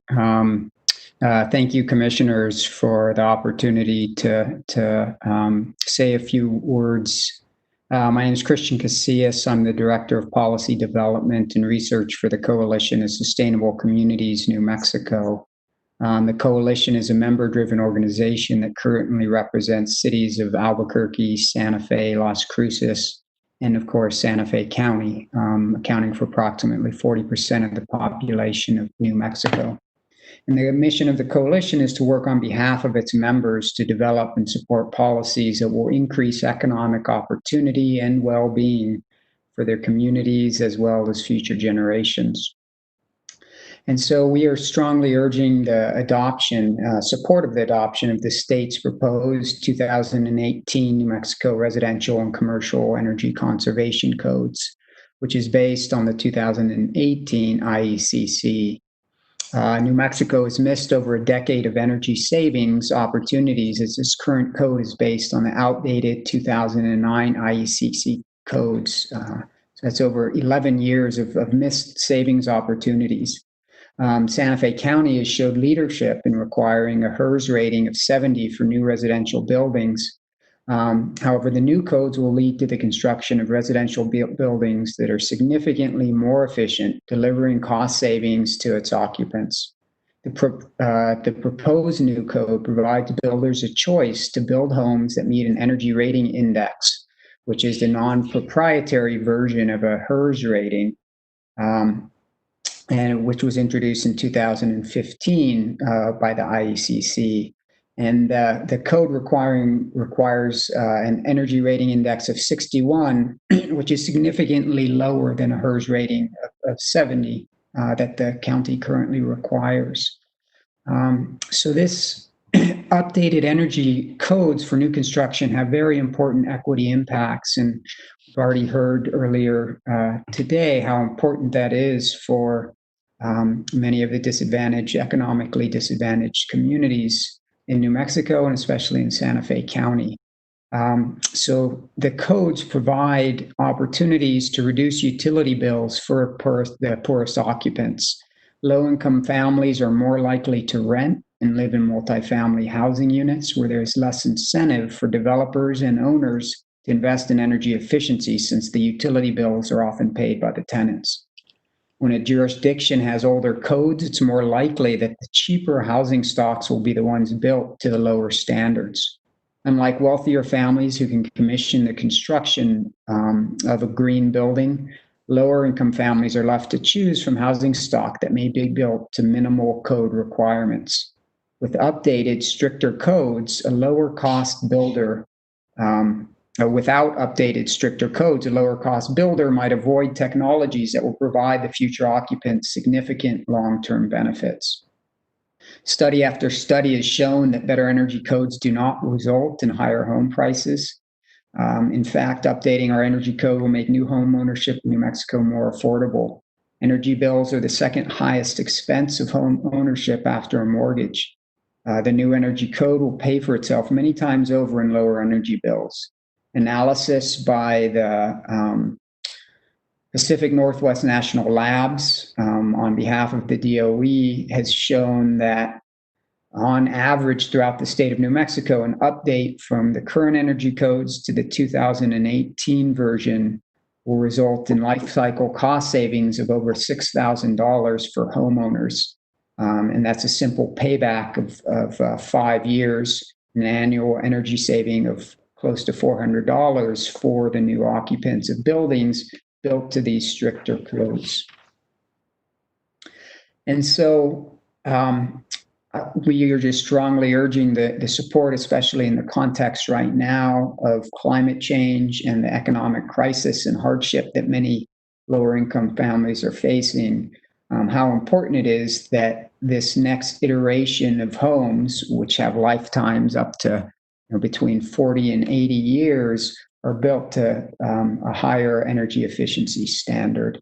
And so it's very important, we feel, that this is the right next step for a minimum update of code requirements for New Mexico and for Santa Fe County.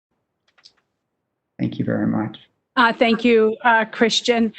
Also, our Commissioner-elect, Hank Hughes, is joined us, and he would like to say a few words about this. Welcome, Commissioner-elect Hughes.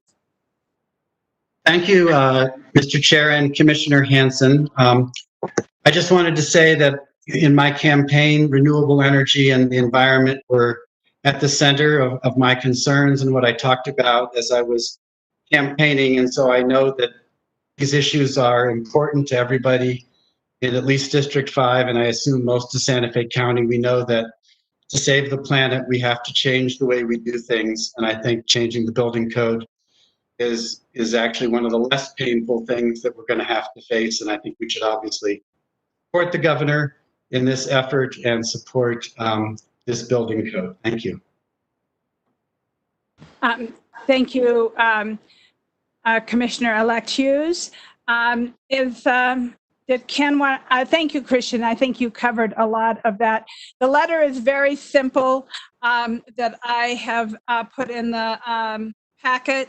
It is just states that we, the Santa Fe County Board of Commissioners, support the green building codes, but I want to turn it back over to the chair and let him ask questions or however he would like to continue. Thank you, Mr. Chair, for your time.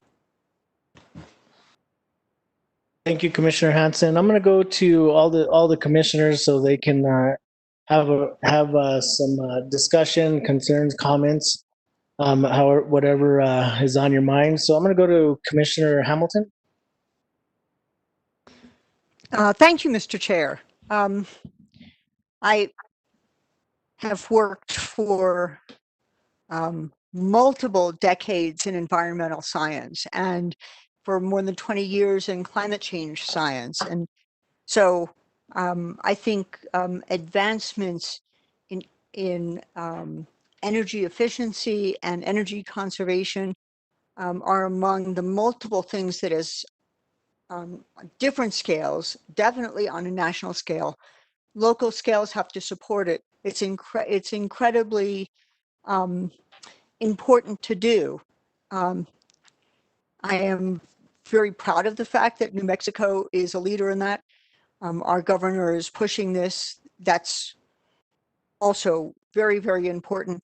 And I'm proud of the county for being a leader in moving to solar whenever we've been able to do that, and pushing to get money for that, and committing funds and human resources to doing the necessary supporting analyses. So this is just a step that we have to take. These kinds of steps are always painful, but eventually, it's like putting in safety codes years and years ago in the building code. We will get used to this and we will reap the benefits of it.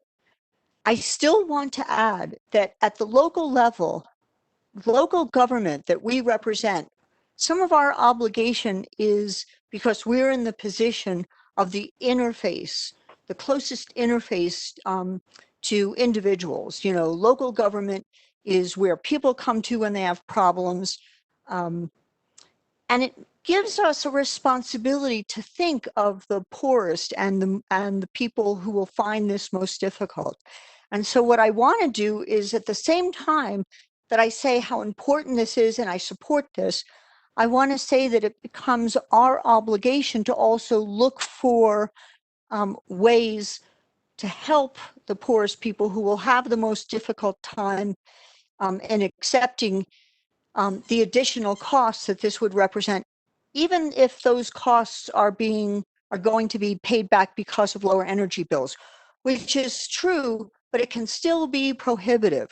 So that to the extent that we have opportunities to find state and federal funding and grants and whatnot that will ease the way for the lowest income people, I think it is our obligation to do so. And I would like to encourage us to do that, because the transition is what is period is what is most difficult for people who are have the lowest incomes, or or just poor and can't just easily accommodate that higher initial cost.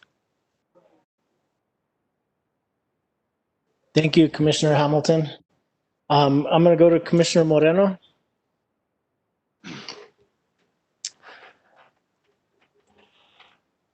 This is a pretty big deal. I'm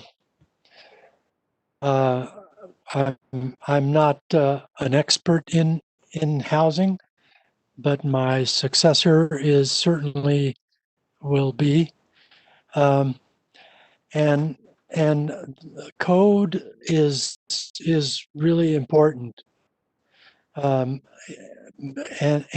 I think the trick is the materials and policies and all that entails. It's a complex area, and I think the future looks good for Santa Fe County in this area, because of a lot of people invested and making sure that we have sustainable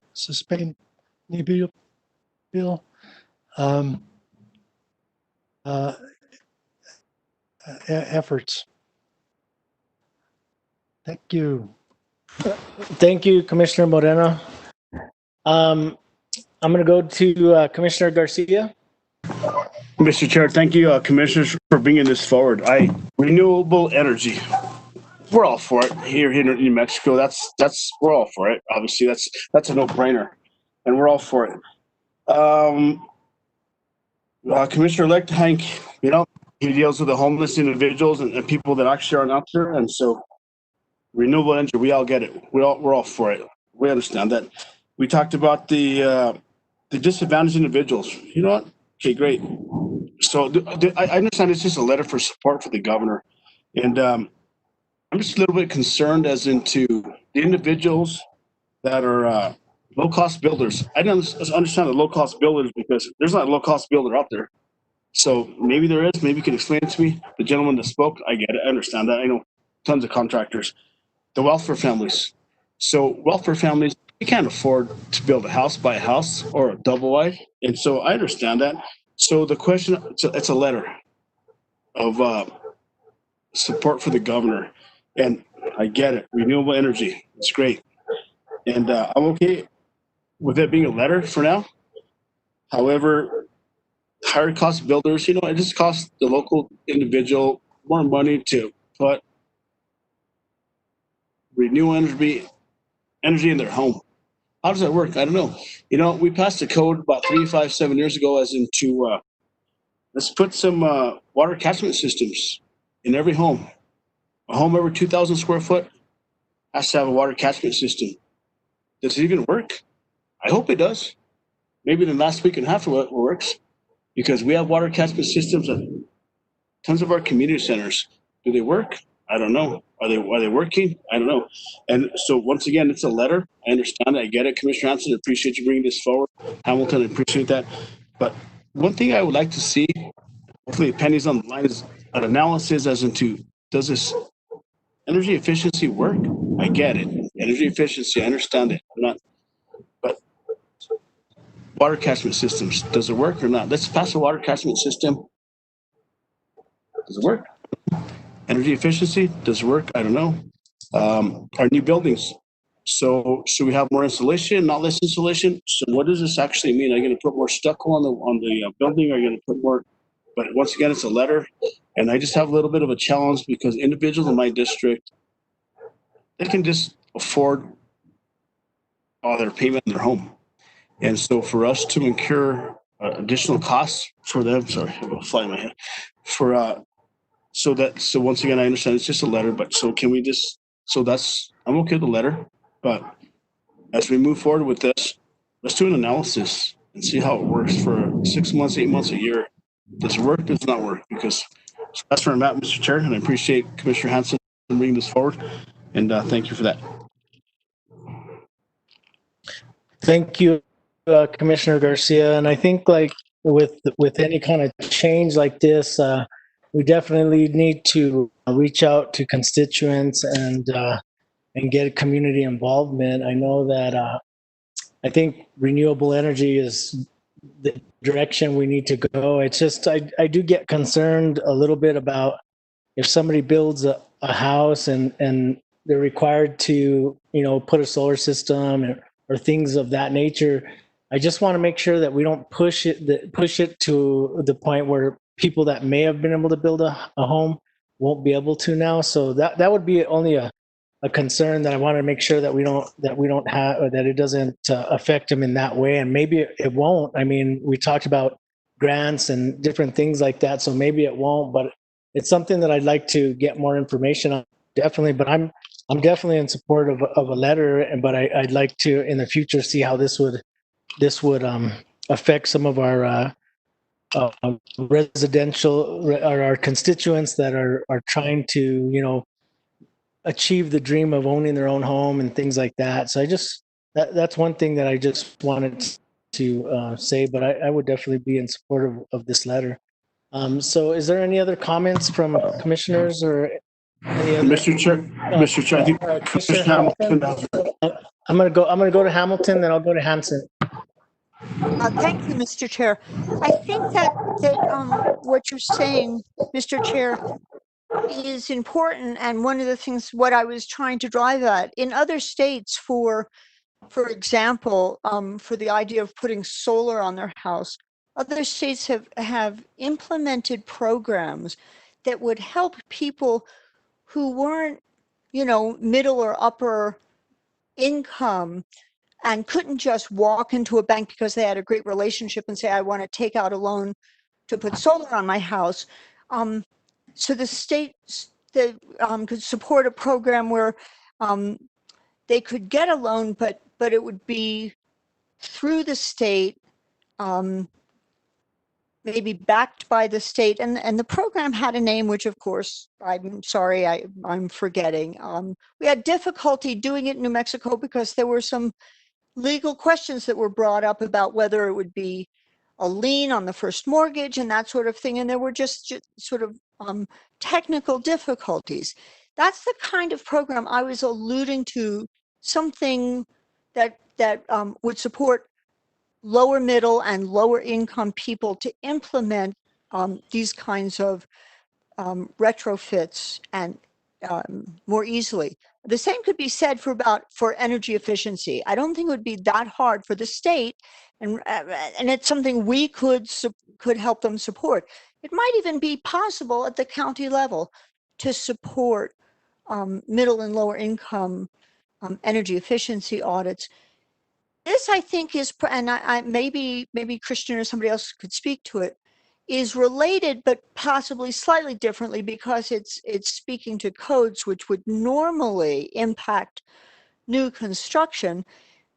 Nevertheless, some thought to how construction at the lowest end of people who are, most disadvantaged might be supported by a similar program, most likely at the state level. So I would support looking for that sort of thing. Thank you, Commissioner Hamilton. And yeah, I did hear when you mentioned that earlier, and I did talk about the grants that you mentioned. So I think, it's definitely something that we need to, find out more information about. So thank you for bringing that up. Commissioner Hanson? Thank you, everybody, for your comments. And we always want to be watching out for our lower income people, but at the same time, I also want to stress the fact that this can save these energy efficiency codes can also save them money on their utility bills. And I know they might not have the money to have that savings over the first 5 years. And if there's a way for us to help with that, that is a great thing. But in the this is, as everyone has said, this is just a letter supporting the adoption of the proposed 2020 residential and commercial international energy conservation codes. And I would like to move that we approve this letter and have Commissioner Roybal sign it and have it delivered to the hearing officer tomorrow morning, or faxed or emailed to the hearing officer. I know that's going to take some coordination between Chair Roybal and the office, but I will leave those details to be worked out. So I would like to make that motion. Second. So we have a motion from Commissioner Hanson and a second from Commissioner Hamilton. I'm going to go to a roll call vote. Commissioner Moreno.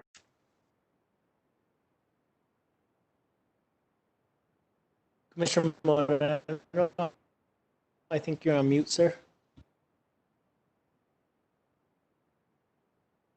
Yes. Yes, thank you, Commissioner Moreno. Commissioner Garcia. Yes, I'll vote for it. Just a couple of comments. You know what? One of the things I wish that our fellow commissioners would do is actually reach out to the city council.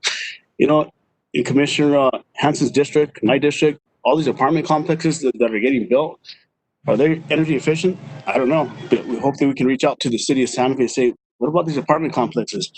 You know what? And see, our big box stores. Whenever you go to the big box stores, Lowe's, Home Depot, the doors are wide open. You go to a restaurant, the doors are wide open. How can we get the local guys, local individuals to conserve energy? Why implement something that somebody's going to buy a single wide or double wide? So those are just some of the concerns I have as to how can we work with the city council. Our conservation department, you know, the Nancy Rodriguez Community Center, we have solar panels there. Great. Yes, with all due respect, Commissioner, we have solar panels. So one of the questions I have is is it working? Is it not working? Just because we put solar panels, are we really saving energy or not? At the schools, we have solar at the schools. Are we really saving energy or not? I don't know. Let's do an analysis and let's see how it works. And I'm okay with the letter. I understand that. The low-income individuals, you know, or low-income individuals, they can't even apply for a grant. Because why? Because they don't qualify for a grant. And so low-income individuals, whenever the state legislature passes a law or a bill, people I know, they can't apply for a grant. So it's just hard to, yeah, we can all say this, we can do this, but it's a letter, I get it. But let's just think down the road as into, how do we get there? Like I said, you go to a restaurant, the doors are wide open. Restaurants, so where I'm at, but I'm okay with it, Mr. Chairman. Thank you, Commissioners, for bringing this forward. Thank you, Commissioner Garcia. Commissioner Moreno. You already went to him. Oh, yeah. So we have Commissioner Garcia, Moreno, Commissioner Hanson. Yes. Commissioner Hamilton. Yes. And a yes from Commissioner Roybal. So this item passes unanimously. Okay, so. Thank you, everybody. Thank you. We're going to go on to our next item, but before we do, and this is item number 9, and this is matters from the county attorney. I want to ask the commission, do you have any questions on the information reports from our directors? If not, I'd like to dismiss our directors. Commissioner Mr. Chair, I just want to thank everybody for their reports. I appreciate them so much, and it helps me stay abreast of everything that's going on at the county. So thank you, Rachel, Penny, Pablo, Sonia. I know I'm forgetting somebody, but please forgive me. But thank you for all the work. Gary. Gary, yes, of course. You're right in front of me, Gary. Thank you for all your work. Thank you, Commissioner Hanson. Is there any other commissioners that have questions, comments? Okay, I just want to thank all our directors for their hard work and for the reports as well. So we can go ahead and dismiss our directors, and then I'll entertain a motion to go into executive session if we can get our county attorney to give us a summarization of what we're going in for. Thank you, Mr. Chair, Commissioners. Given the hour, the only item that staff is recommending that we discuss in executive session would be deliberations in administrative adjudicatory matters as allowed by Section 1015 1H3 NMSA 1978, and that would be in conjunction with BCC case number 19-5241, the Dollar General Store BCC appeal. Thank you. And again, this, if I could, as one housekeeping matter, Mr. Chair, Commissioners, is that there is a separate WebEx meeting invite that was sent to you earlier today for executive session. So you will need to exit this meeting and join that separate meeting. And then we will need to come back to this regular meeting of the BCC in order to attend to the item listed as item number 9B on the agenda for this evening. Thank you, Mr. Chair. Thank you, Attorney Schaefer. Commissioner Hanson?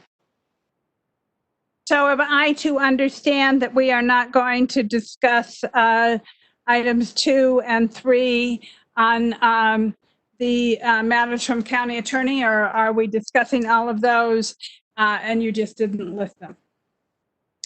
Mr. Chair, Commissioner Hanson, no, we would not be discussing items 2 and 3. Thank you, Attorney Schaefer.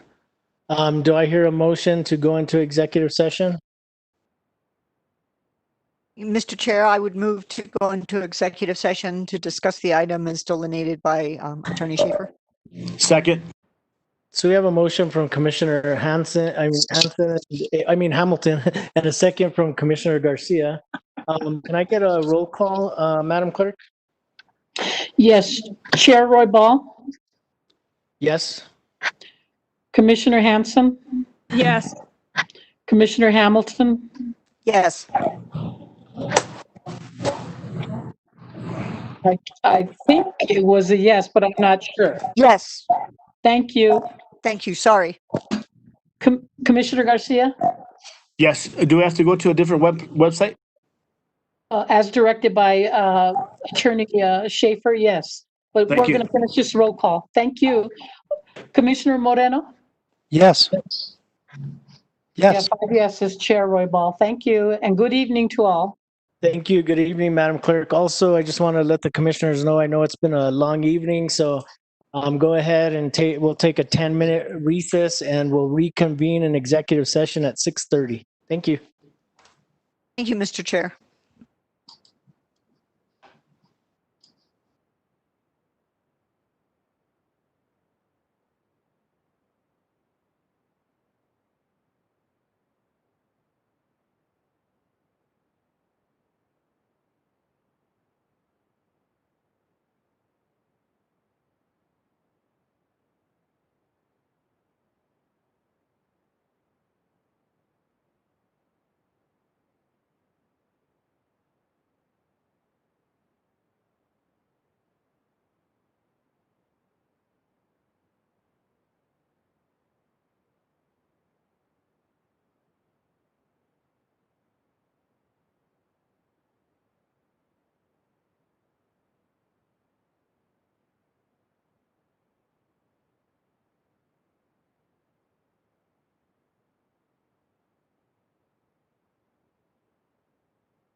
Daniel, the board is coming out of executive session, so you could probably put the agenda back up on the screen.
Tessa, do we have all the commissioners back?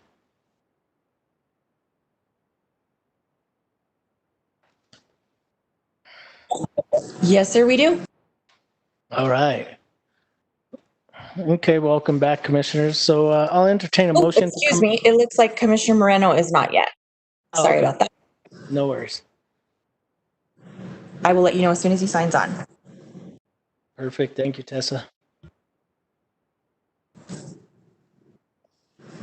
And he is signing on. All right, Commissioner Moreno, are you with us? There he is. Okay, great. I'll entertain a motion to come out of executive session. Mr. Chair, I move that we come out of executive session, and the only thing that was discussed was number one, BCC case 1952-41. And the only people in the meeting were the 5 commissioners, county manager, county attorney, and assistant county attorney Rachel Brown. And Madam Chair, Mr. Chair, sorry, sorry, Madam, where no action was taken. No action was taken. Okay, do I hear a second? Second. Second from a motion from Commissioner Hanson, a second from Commissioner Hamilton. I'm going to go to a roll call vote. Commissioner Garcia? Oh, yes, President, thank you. Commissioner Hanson? Yes. Commissioner Hamilton? Yes. Commissioner Moreno? Yes. And a yes from Commissioner Roybal? Yes. So the motion to come out of executive session passes unanimously. Okay, so we're out of executive session and we're looking at item number 9B and order to the Dollar General Store BCC appeal to Perego Construction LLC.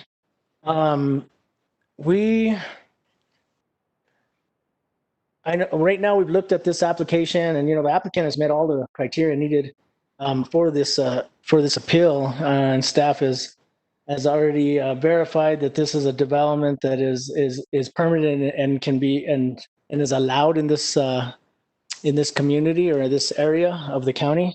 So therefore, I'm going to make a motion to approve the appeal, and it'll be for the BCC case 19-5241 Dollar General Store. Just to clarify, Mr. Chair, is the motion to approve the final order as uploaded to the agenda, which would be to approve the appeal in the application. Sorry to interrupt, just wanted to make sure that point of clarification was made. Yes, it was that motion, sir. Mr. Chair? I made a motion. Yes, Commissioner Hamilton? Yes, I'm obligated to second this. So we have a motion and a second. I'm going to go to a roll call vote. So, Mr. Chair, Mr. Chair, Greg. Okay, under discussion. So, Mr. Greg, are we denying the appeal? Because the appeal is actually to go against the planning commission to approve the development. because the planning commission said no, right? So we're going against the appeal. Is that correct? Mr. Chair, Commissioner Roybal, you're actually approving the appeal. The appeal was made by the applicant. So you're approving the appeal under the motion in the final order. You're reversing the planning commission and setting aside its order, and you're approving the application. That is correct. So Perego Construction was the appellant, correct? And so I am approving their appeal? Yes. Yes, Mr. Chair, that is correct. And that is what the final order accomplishes. So, okay, so we have a motion, and I don't think I've gotten a second yet. Yes, sir. Oh, okay, so we have a You motion did. from Commissioner Roybal, a second from Commissioner Hamilton. I'm going to go to a roll call vote. Commissioner Hamilton? Yes, may I, are we allowed to make statements? Under discussion, absolutely. I'll go to Commissioner Hamilton for discussion.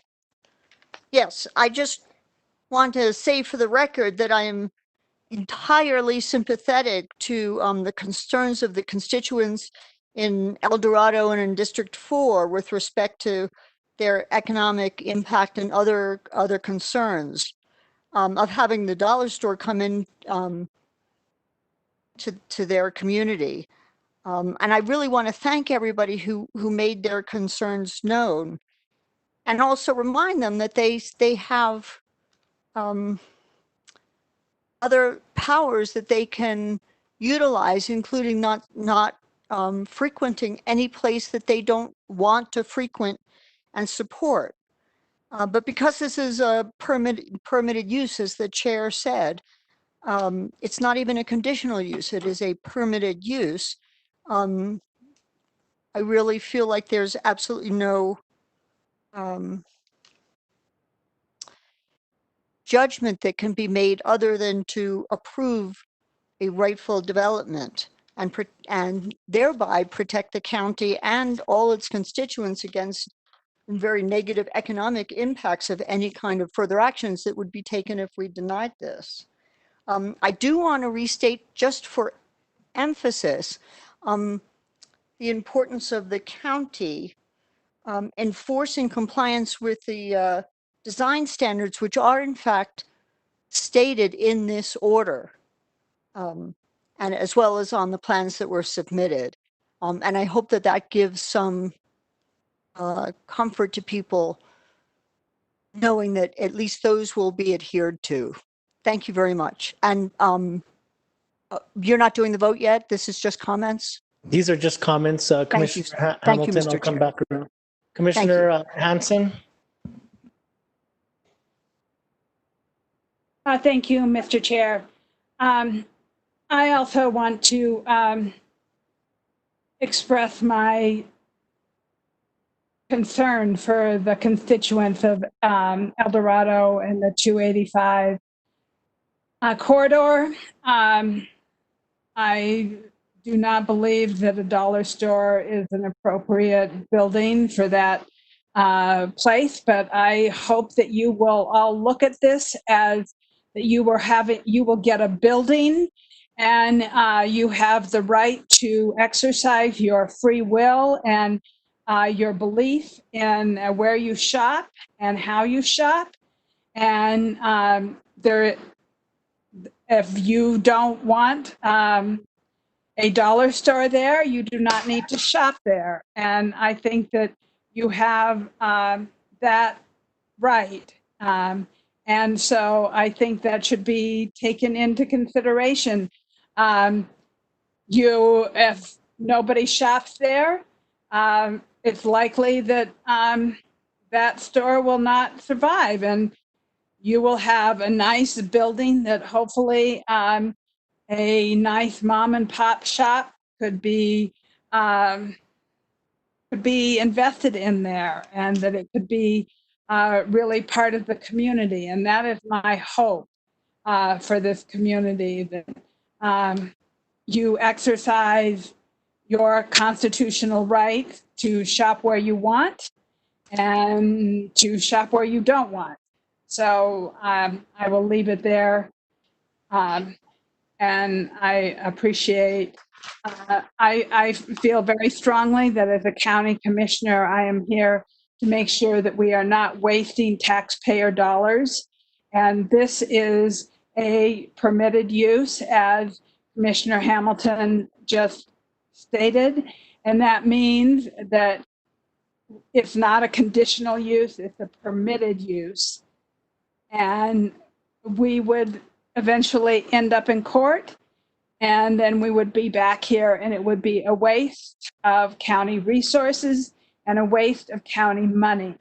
And that is not something that I also think is the right method and the right path. So thank you for allowing me to make a few comments, Mr. Chair. Thank you, Commissioner Hansen. I'm going to go to Commissioner Moreno. Okay. Thank you. I believe a little bit of tech context. I believe the Planning Commission was within its authority and was correct when they reversed the land use administrator last year. Also, I want to my constituents have spoken loud and clear. The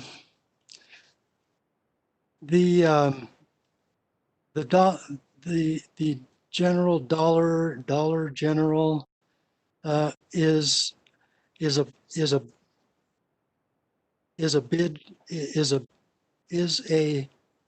bad hit for the 285 corridor, and nationally, these stores are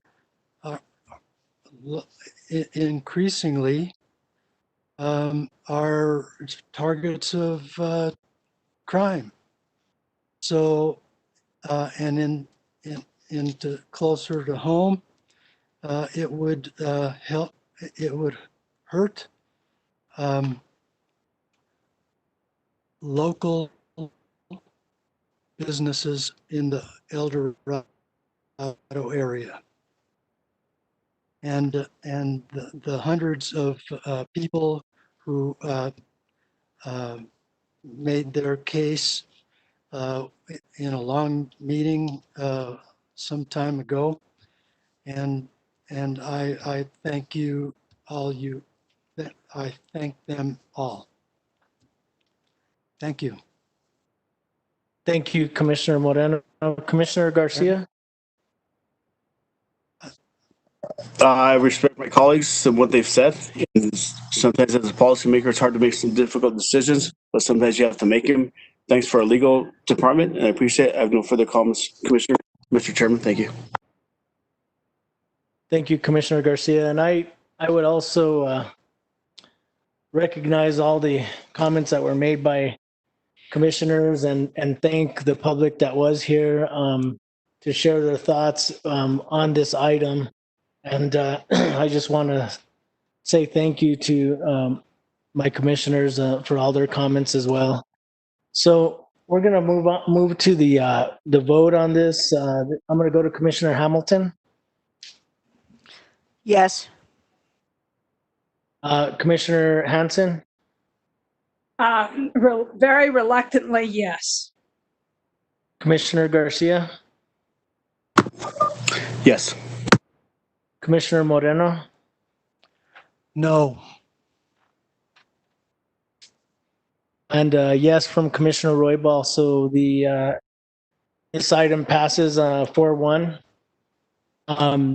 Thank you all. And like I said, they're difficult decisions, like Commissioner Garcia did state. So thank you all, commissioners. It looks like this was our last item on the agenda. So looking at we're on agenda item number 11, and this is concluding business.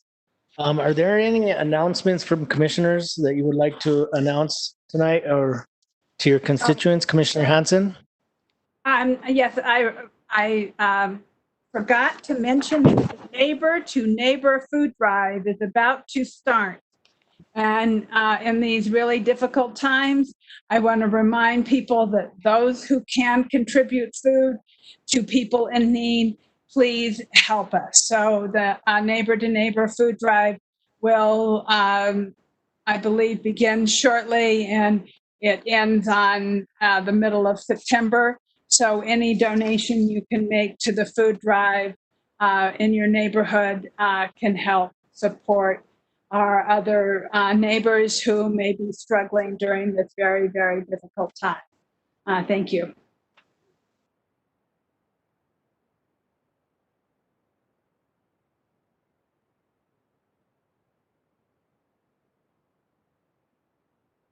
Oh, Commissioner Hamilton? No, I have no concluding business. Thank you so much. Okay, and thank you, Commissioner Hansen, for your announcements.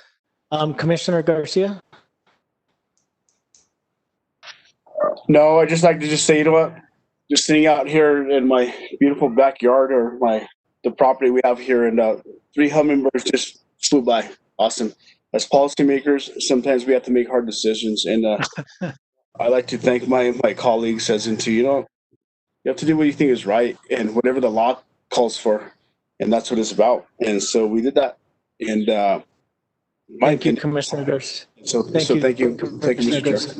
Yes, sir. Thank you, sir. Commissioner Moreno? Well, I want to thank you all in this specific issue. I'm happy that we ended up with a good